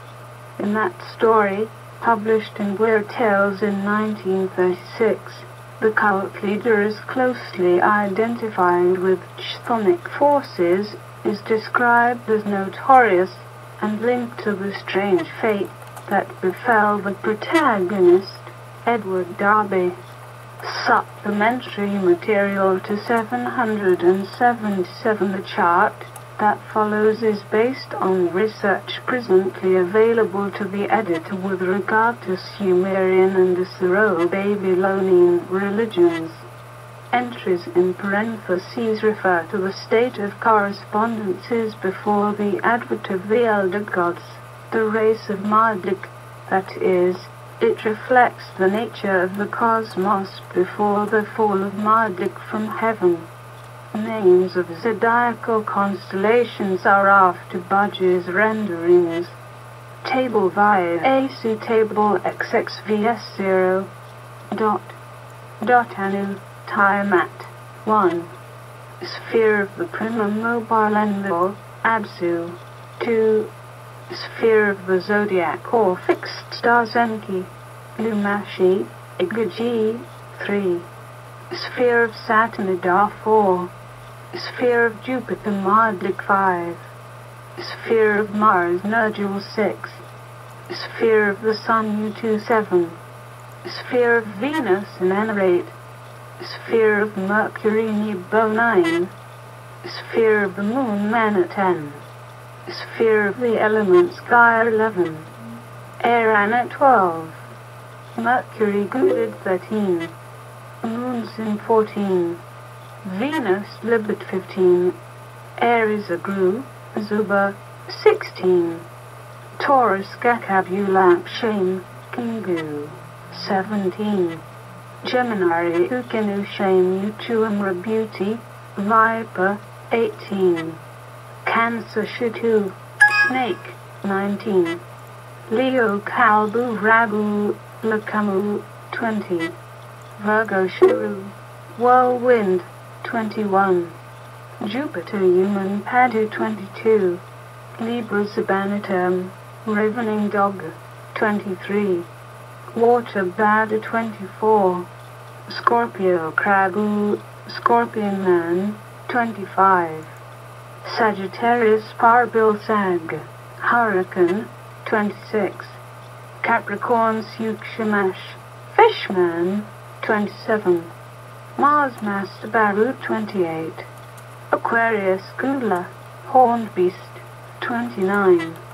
This is Tilganu Rikisnuni, Weapon 30, Sun Shamash 30, Firag 30, Saturn Kamanu 30, Bis, Earth Gaia 30, Bis.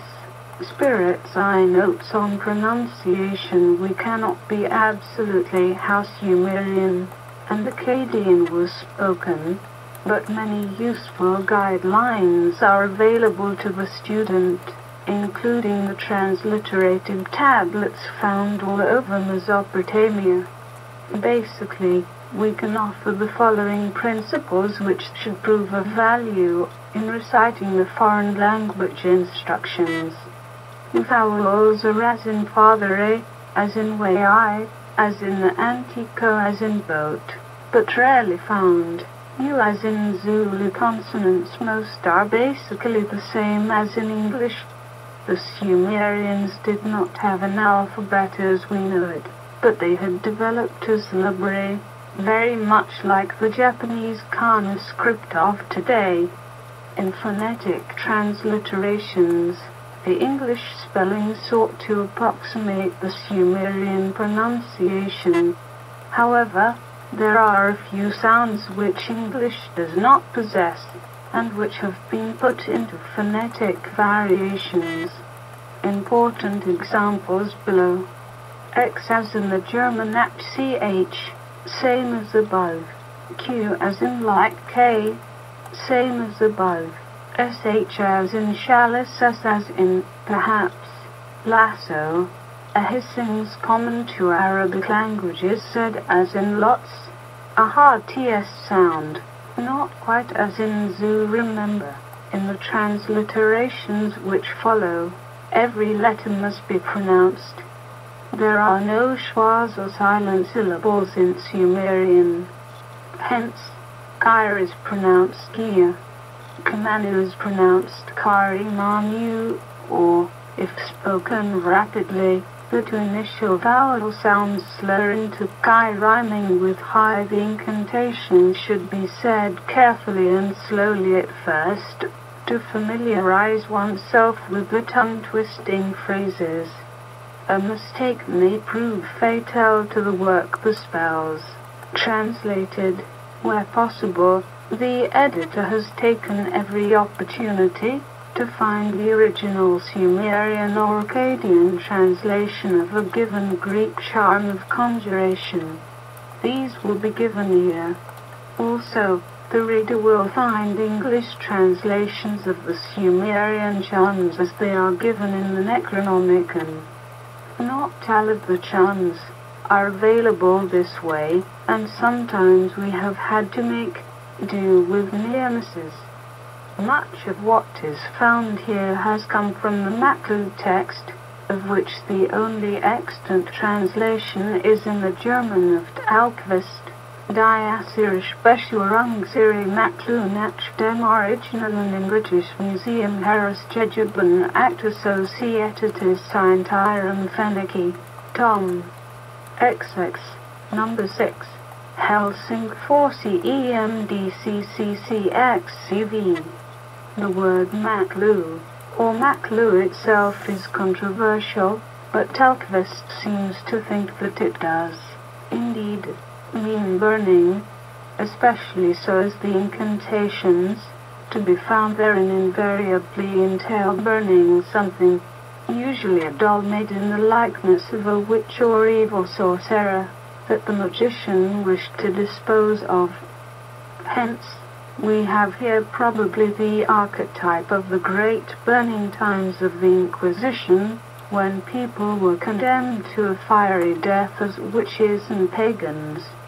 The chant burn, witch, burn, can be found in the Matlu text, in all its pristine glory. Indeed, Cthulhu calls the conjuration the binding of the evil sorcerers also kuna shilani mashitiati kuna also mashatem kalatum kitumtum also bararitum kablatum unamaritum ashuka shaptu yukashapani ilinitum abarani ili iyu ishtari irashis suyu ili ilinamari iramru yusanakundakila so alu masha yurakuyudan or alu pi you puanti pi reprosumi mashtiti yumatu ilali usajutisayat deezes and immoralani rebuti shimmer the bobby dini dinarolactilum director salum kushapi ukashapti sharpishilu mashtupishti is maserati shamashilap shiruruxishulum utipishulus aldoctel ulashnushulu tabtu sharik bumat limati kimas aldoctel ulatatak sharipashu kishbeat kimat abtilish ksamit guy Ishrashapu atu ruit pshatasha zaluku polamatasha malarasiri in kidbatek builani mashatram. The conjurations ilka zilka bisa bisa, or a most excellent charm against the hordes of demons etc. Arise, go far away, go far away.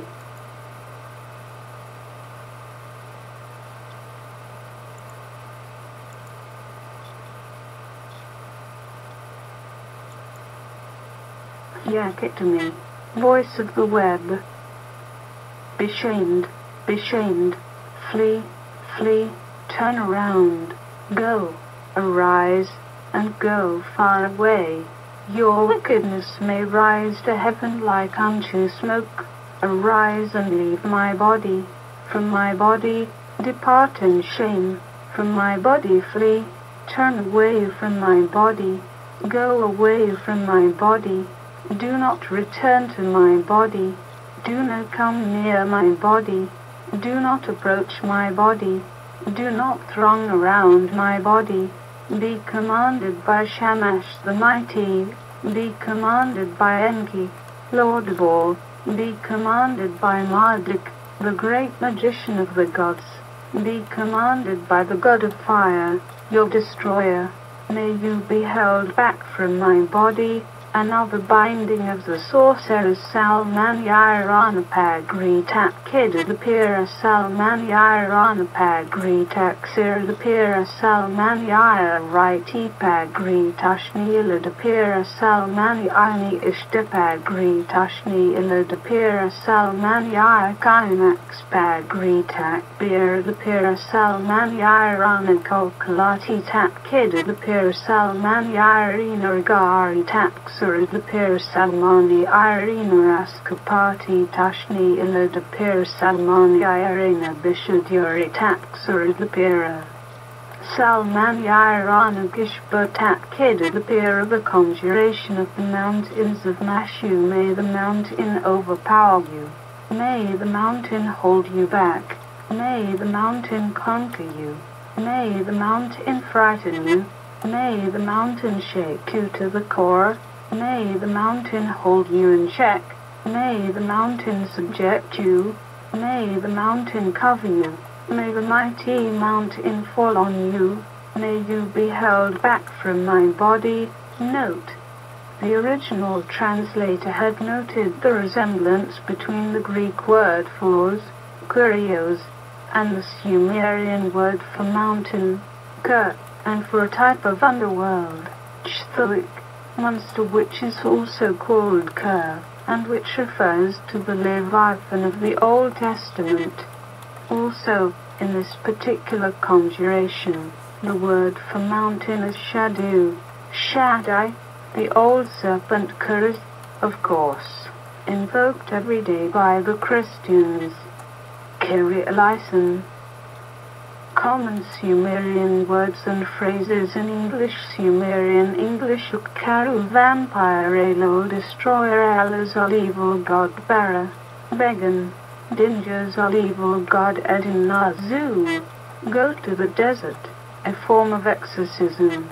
Jilil, incubus, Kajings, evil spirit, Gidims, evil ghost, Idamudim, Pafiva, Kushaptu, witch, Lalatu, phantom, Orsu, spectre, Lilith, succubus, maskins, evil fiend, ambusher, liar in wait, Mullahs, evil devil, Rabisu, same as maskins, Tilo, wicked demon, warrior, Apu, god of death, Hiruku, Lavi, Utix, evil spirit, Zidanger, Anakampa, spirit, god of the sky, remember, Zidanger, Kaya Kampa, spirit, god of the earth, remember. A word concerning the original manuscript. The editor and the publishers anticipate that there will be a demand at first for privileged views of the original Necronomicon, whether out of curiosity's sake, or by nervous experimenters who will be certain that we did not copy a sigil correctly, etc. Let us hasten to state at this point that the original is neither the property of the editor nor the publishers. We were given the right to translate and publish this work with as much additional and explanatory material as needed, but not the right to hold milliseconds up to public inspection. We regret that this is the case, but we also feel that it might be advisable in reference to the dangerous character of the work involved. Perhaps one day a book will be written on the hazards of possessing such an original work in one's home or office, including the fearful hallucinations, physical incapacities, and emotional malaise that accompanied this work from the onset of the translation to the end of its final published form.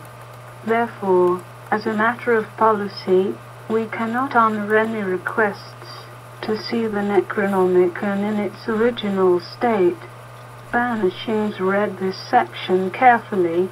In the interim period between the translation and the publication of this work, the editor, along with a circle of initiates in another discipline, undertook to experiment with the rituals and forces outlined in the Necronomicon.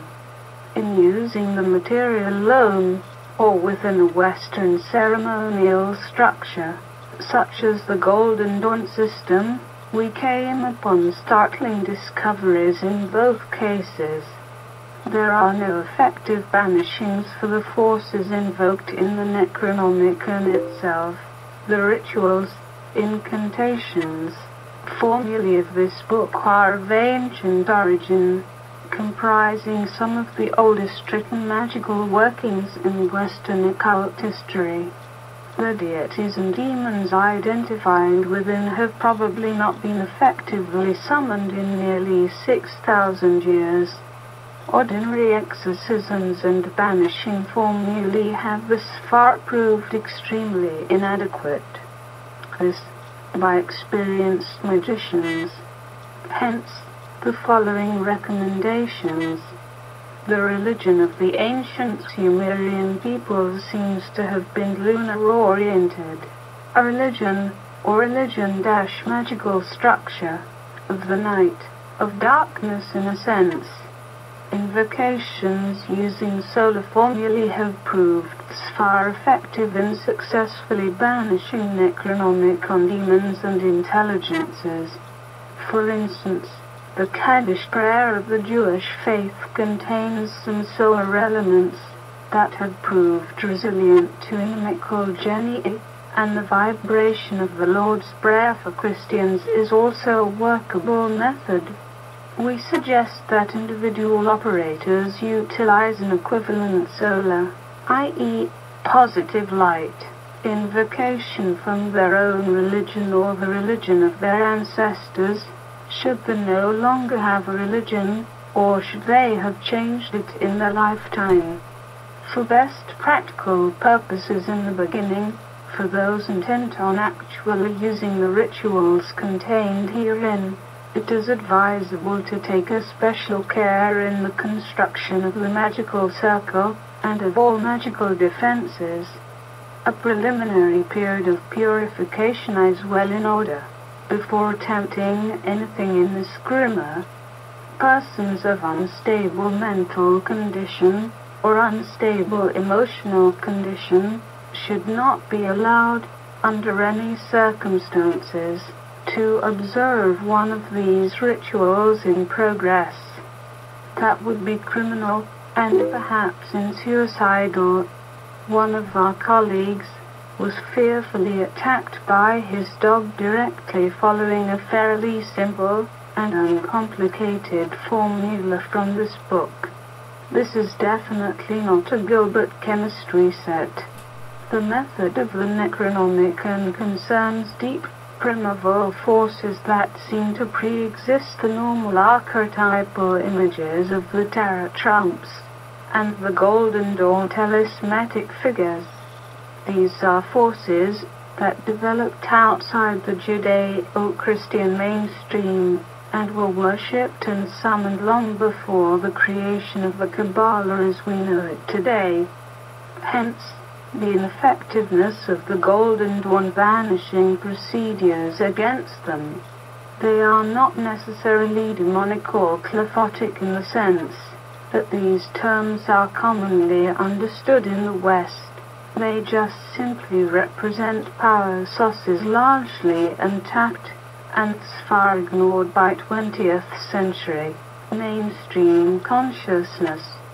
The results of any experimentation with this book, as well as practical suggestions concerning its rituals, are welcomed by the publishers. Bibliography and suggested reading list, by no means complete, but representative. Alphabetically by author. Name book published Bernhard, Bennett, and Rice. New Handbook of the Heavens, New York, 1948. Budge, E.A. Amulets and Talismans, New York, 1970. Crowley, A Book for Texas, 1972. The Book of Thoth, New York, 1969. Liberal Legis, New York, 1977. Magic, New York. Cumont, F. Oriental Religions in Roman Paganism, New York, 1956. Dornsief, Das Alphabet in Mystic and Magie Stoichia 7, Leipzig, 1925. Drower, E.S. The Book of the Zodiac, London Common, 1949. Festivus, W.A. The Origins of Oriental Civilization, New York, 1959. Fossey, C. La Magie Assyrian, Paris, 1902. De la Fire, A. La Pentagram Pythagorasian, Sa Diffusion, Sun Employed Ans La Syllabaire Cuneiform, Babylonie Arca, Paris, 1934. Genoa la Classe de l'Ellen Recul de Travaux Relatifs à la Philologie et à l'Archéologie Égyptienne et Assyriens, Paris, 1904. Ed. Maspero, Grant, K. Aleister The Hidden God, New York, 1974. The Magical Revival, New York, 1973. Gray, Jane Easton Mythology, New York, 1969. Griffith and Thompson, The Leiden Papyrus, New York, 1974. Hook, S.H. Babylonian and Assyrian Religion, Oklahoma, 1975. Middle Eastern Mythology, New York, 1975. King, L. Babylonian Magic and Sorcery, London, 1896. Kramer, S.N. History Begins at Sumo, New York, 1959. Mythologies of the Ancient World, ed. New York, 1961. Sumerian Mythology, Pennsylvania, 1972. Laurent Lamedi et la Divination chez les Chaldeo-Assyriens, Paris, 1894. Lenormand, F. Science Occult, Lamedi chez les Chaldeans, Paris, 1874. Lovecraft, H.P. Tales of the Cthulhu Mythos, New York, 1973. At the Mountains of Madness, New York, 1973. The Dunwich Horror, New York, 1963. The Lurker at the Threshold, with August Derleth, New York, 1971. Mason, H. Gilgamesh, ed. New York, 1972. Nujiba, O. The Exact Sciences in Antiquity, New York, 1969. Picard, J. Near Eastern Texts Relating to the Old Testament, Princeton, 1958. The Chaldean Oracles of Zoroaster, Sapiro, New York. Signo Bose, S. The World of Babylon, New York, 1975. Seligman, K. Magic, Supernaturalism, and Religion, New York, 1968. Shar, I. Oriental Magic, New York, 1973. The Secret Lore of Magic, New York, 1972. The Sufis, New York, 1973. Talquist, K.L. Diasirish Beshurung Siri Maklunach Dem Original in British Museum Harris Jejuban Act Associated Scientirum Feniki Holsingfors, 1895. Thompson, R.C. Reports of the Magicians and Astrologers of Nineveh and Babylon, London, 1900. Semitic Magic, London, 1904. The Devils and Evil Spirits of Babylonia, London, 1904. The Testimony of the Mad Arab. This is the testimony of all that I have seen, and all that I have learned, in those years that I have possessed the 3 seals of Masu.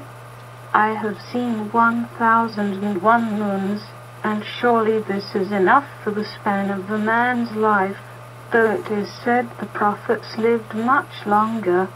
I am weak and ill, and bear a great tiredness and exhaustion, and a sigh hangs in my breast like a dark lantern. I am old. The wolves carry my name in their midnight speeches, and that quiet, subtle voice is summoning me from afar, and a voice much closer will shout into my ear with unholy impatience. The weight of my soul will decide its final resting place. Before that time, I must put down here all that I can concerning the horrors that stalk without, and which lie in wait at the door of every man. For this is the ancient arcana that has been handed down of old, but which has been forgotten by all but a few men, the worshippers of the ancient ones. May their names be blotted out. And if I do not finish this task, take what is here, and discover the rest, for time is short, and mankind does not know nor understand the evil that awaits it, from every side, from every gate, from every broken barrier, from every mindless acolyte at the altars of madness. For this is the Book of the Dead, the Book of the Black Earth, that I have writ down at the peril of my life, exactly as I received it, on the plains of the Gigi, the cruel celestial spirits from beyond the wonders of the wastes. Let all who read this book be warned thereby, that the habitation of men are seen, and surveyed by that ancient trace of gods and demons from a time before time, and that they seek revenge for that forgotten battle that took place somewhere in the cosmos, and rent the worlds in the days before the creation of man, when the elder gods walked the spaces, the race of Marduk, as he is known to the Chaldeans, and of Enki our master, the lord of magicians. Know, then, that I have trod all the zones of the gods, and also the places of the Asni, and have descended unto the foul places of death and eternal thirst, which may be reached through the gate of Kansas, which was built in the days before Babylon was. Know, too, that I have spoken with all manner of spirit and demon, whose names are no longer known in the societies of man, or were never known. And the seals of some of these are at herein, yet others I must take with me when I leave you. And who have mercy on my soul. I have seen the unknown lands, that no map has ever charted. I have lived in the deserts and the wastelands, and spoken with demons and the souls of slaughtered men, and of women who have died in childbirth, victims of the she-fiend Lamashta. I have traveled beneath the seas, in search of the palace of our master, and found the stone of monuments of vanquished civilizations, and deciphered the writings of some of these, while still others remain mysteries to any man who lives.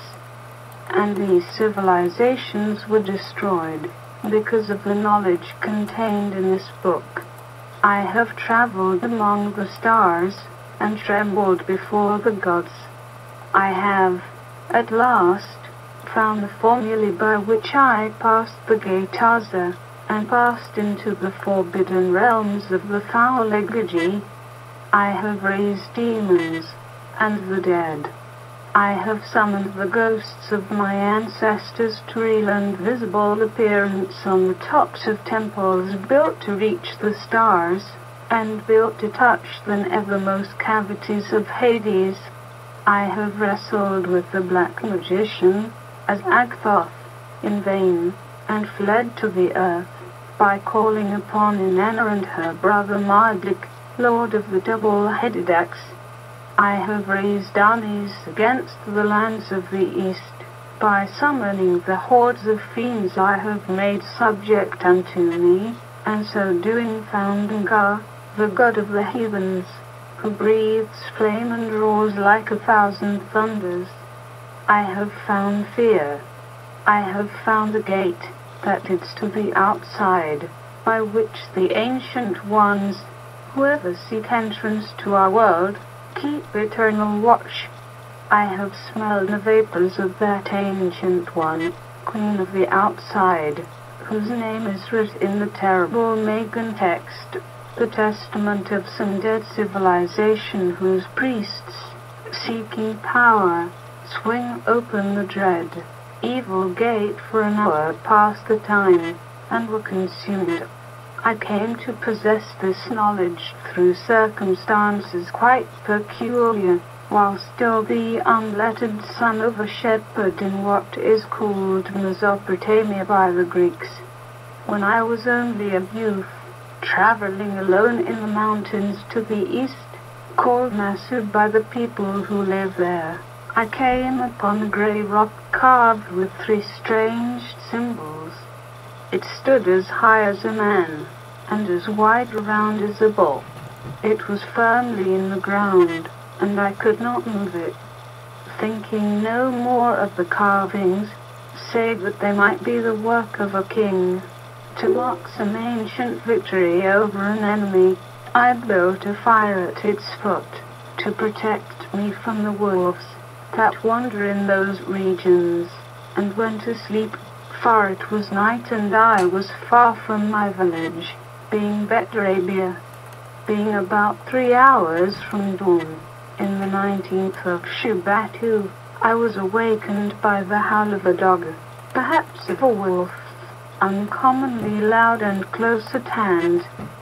The fire had eyes to its embers, and these red, glowing coals cast a faint, dancing shadow across the stone monument with the 3 carvings. I began to make haste to build another fire when, at once, the grey rock began to rise slowly into the air, as though it were a dove.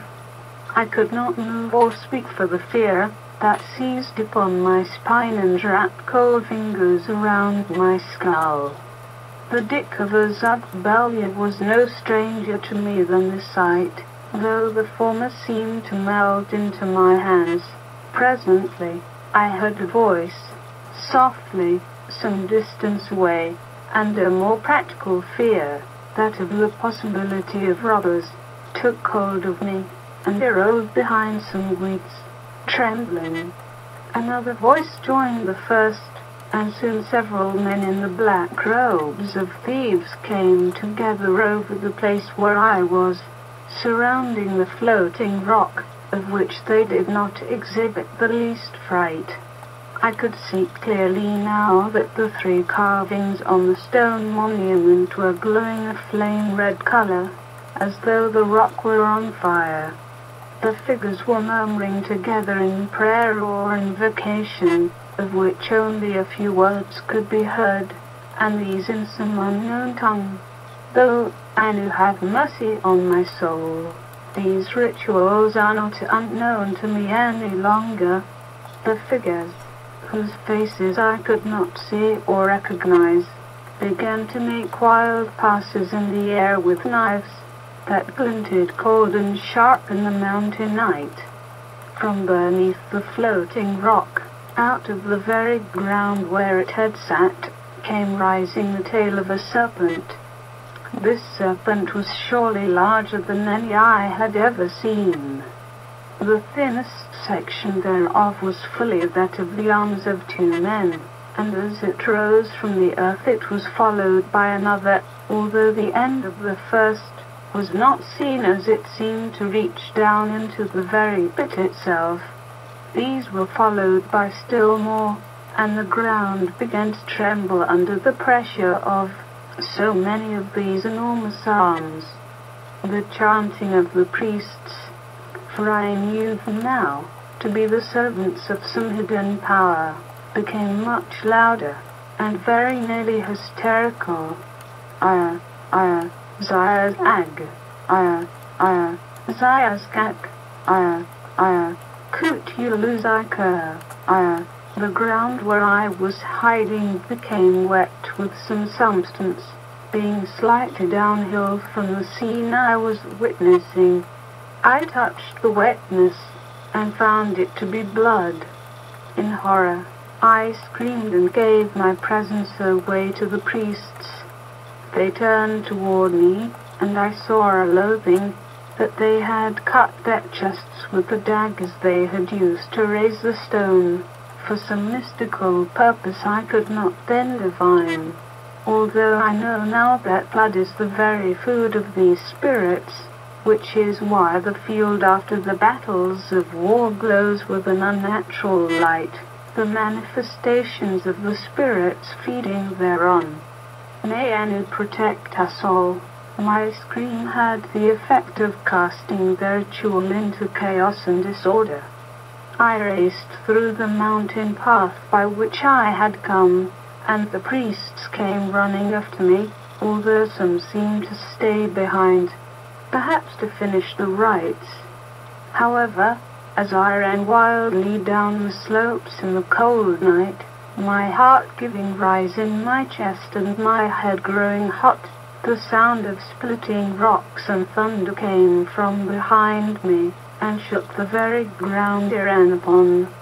In fright and in haste, I fell to the earth. Rising, I turned to face whatever attack had come nearest me, though I was unarmed. To my surprise, what I saw was no priest of ancient horror, no necromancer of that forbidden art, but black robes fallen upon the grass and weeds, with no seeming presence of life or bodies beneath them. I walked cautiously to the first, and, picking up a long twig, lifted the robe from the tangle of weeds and thorns. All that remained of the priest was a pool of slime, like green oil, and the smell of a body laying long to rot in the sun. Such a stench nearly overpowered me, but I was resolute to find the others, to see if the same fortune had also befallen them. Walking back up the slope that I had so fearfully run down only moments ago, I came across yet another of the dark priests, in identical condition to the first. I kept walking, passing more of the robes as I went, not venturing to overturn them any longer. Then I finally came upon the grey stone monument that had risen unnaturally into the air at the command of the priests. It now upon the ground once more, but the carvings still glowed with supernatural light. The serpents, or what I had then, though of as serpents, had disappeared, but in the dead embers of the fire, now cold and black, was a shining metal plate. I picked it up and saw that it also was carved as a stone, but very intricately, after a fashion I could not understand. I did not bear the same markings as the stone, but I had the feeling I could almost read the characters, but could not, as though I once knew the tongue, but had since long forgotten. My head began to ache, as though a devil was pounding my skull, when a shaft of moonlight struck the metal amulet. For I know now what it was, and a voice entered into my head, and told me the secrets of the scene I had witnessed in one word: Cthulhu. In that moment, as though whispered fiercely into my ear, I understood. These are the signs carved upon the grey stone.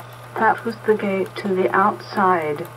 And this is the amulet that I held in my hand, and hold to this very day around my neck as I write these words. Of the three carved symbols, the first is the sign of our race from beyond the stars, and is called Er in the tongue of the scribe who taught it to me, an emissary of the Elder Ones. In the tongue of the eldest city of Babylon, it was Er. It is the sigil of the covenant of the elder gods, and when they see it, they who gave it to us, they will not forget us. They have sworn, Spirit of the skies, remember. The second is the elder sign, and is the key whereby the powers of the elder gods may be summoned, when used with the proper words and shapes. It has a name, and is called dagger. The third sign is the sigil of the Watcher. It is called Banda.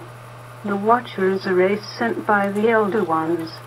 It keeps vigil while one sleeps, provided the appropriate ritual and sacrifice has been performed. Else, if called, it will turn upon you. These seals, to be effective, must be graven on stone and set in the ground, or set upon the altar of offerings, or carried to the rock of invocations, or engraved on the metal of one's god or goddess, and hung about the neck, but hidden from the view of the profane. Of the three, the arrow and the dagger may be used separately, that is to say, singly and alone. The banda, however, must never be used alone, but with one or both of the others, for the watcher must needs be reminded of the covenant to sworn with the elder gods and our race, else 'twill turn upon thee, and slay thee, and ravage thy town until succor is to be had from the elder gods by the tears of thy people, and the wailing of thy women.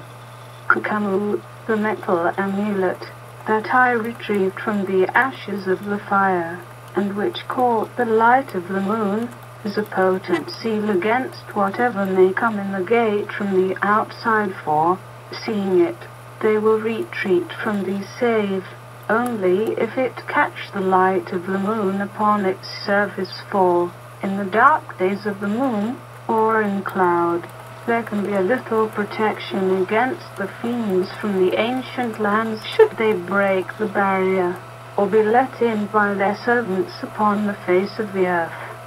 In such a case, no recourse is to be had until the light of the moon shines upon the earth, for the moon is the eldest among the Zoni, and is the starry symbol of our pact.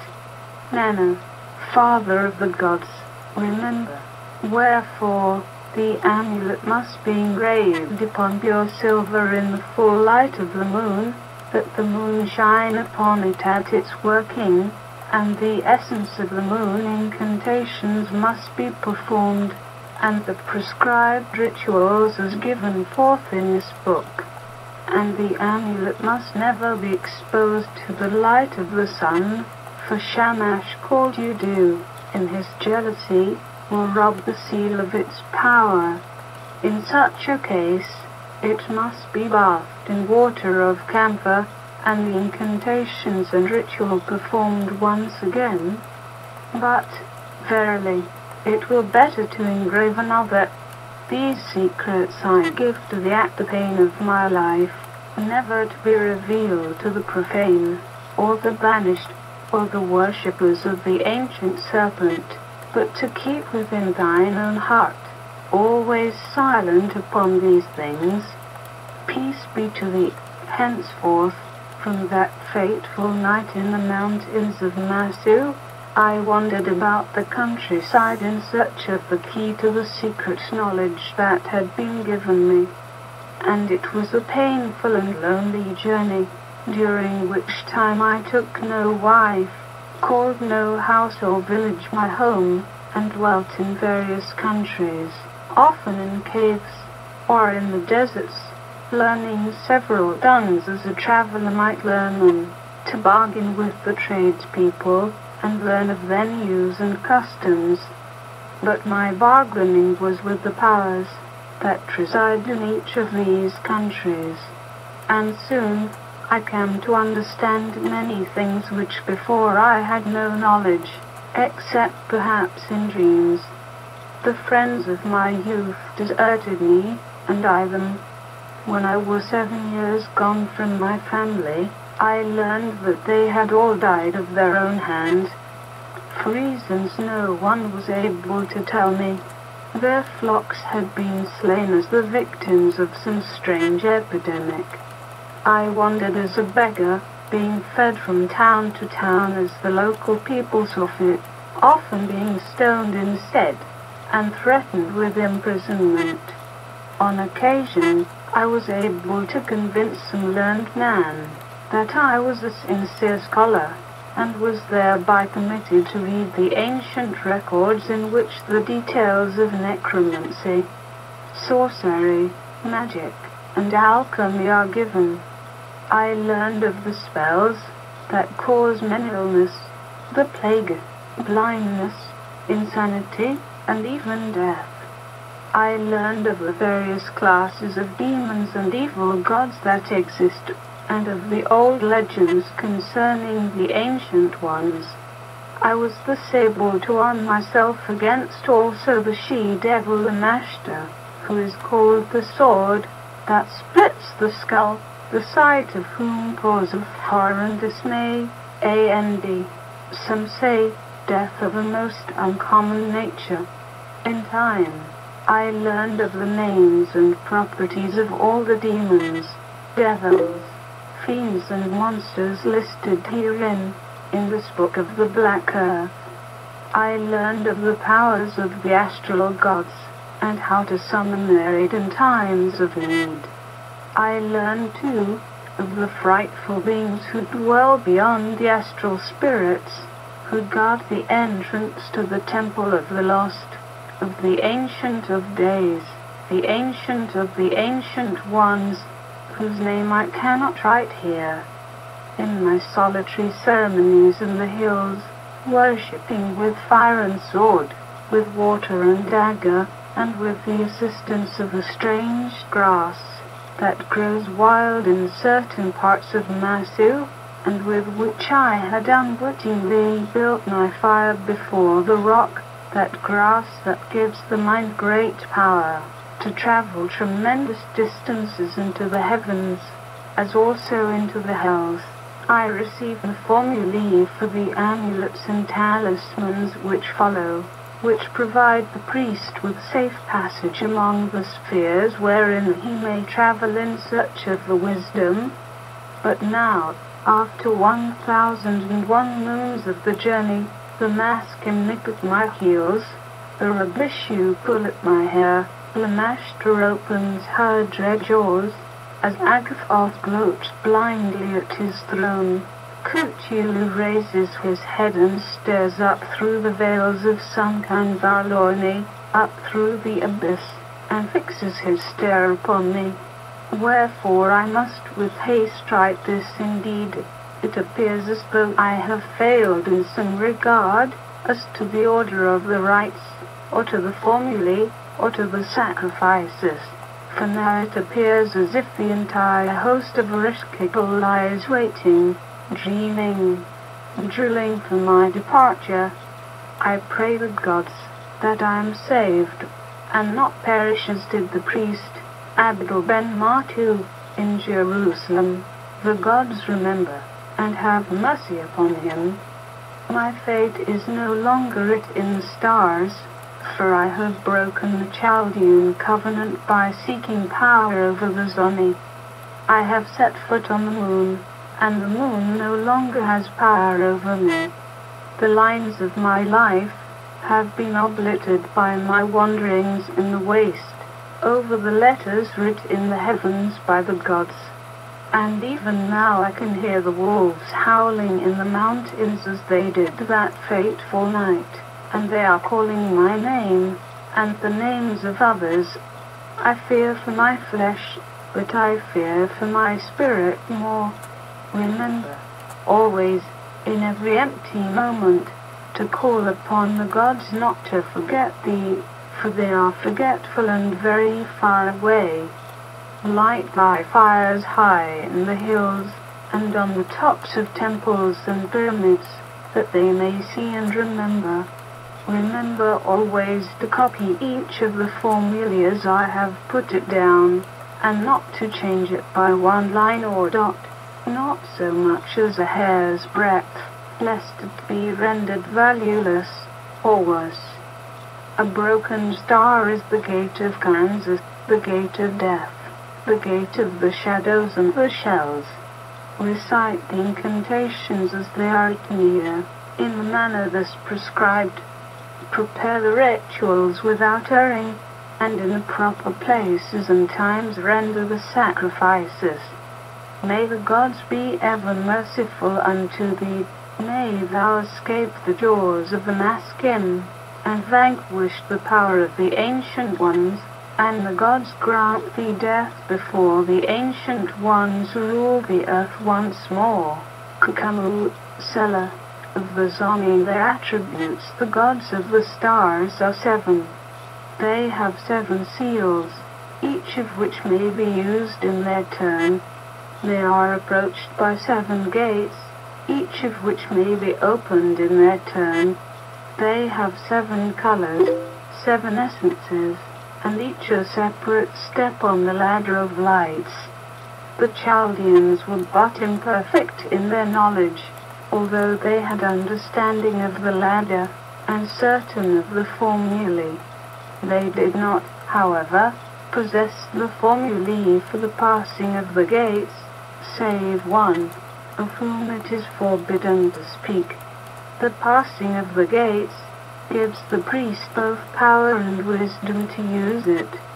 He becomes able to control the affairs of his life more perfectly than before, and many have been content to merely pass the first 3 gates, and thence down, and go no further than that, enjoying the benefits that they have found on the preliminary spheres. But this is evil, for they are not equipped to deal with the attack from without that must surely come, and their people will cry unto them for safety, and it will not come forth.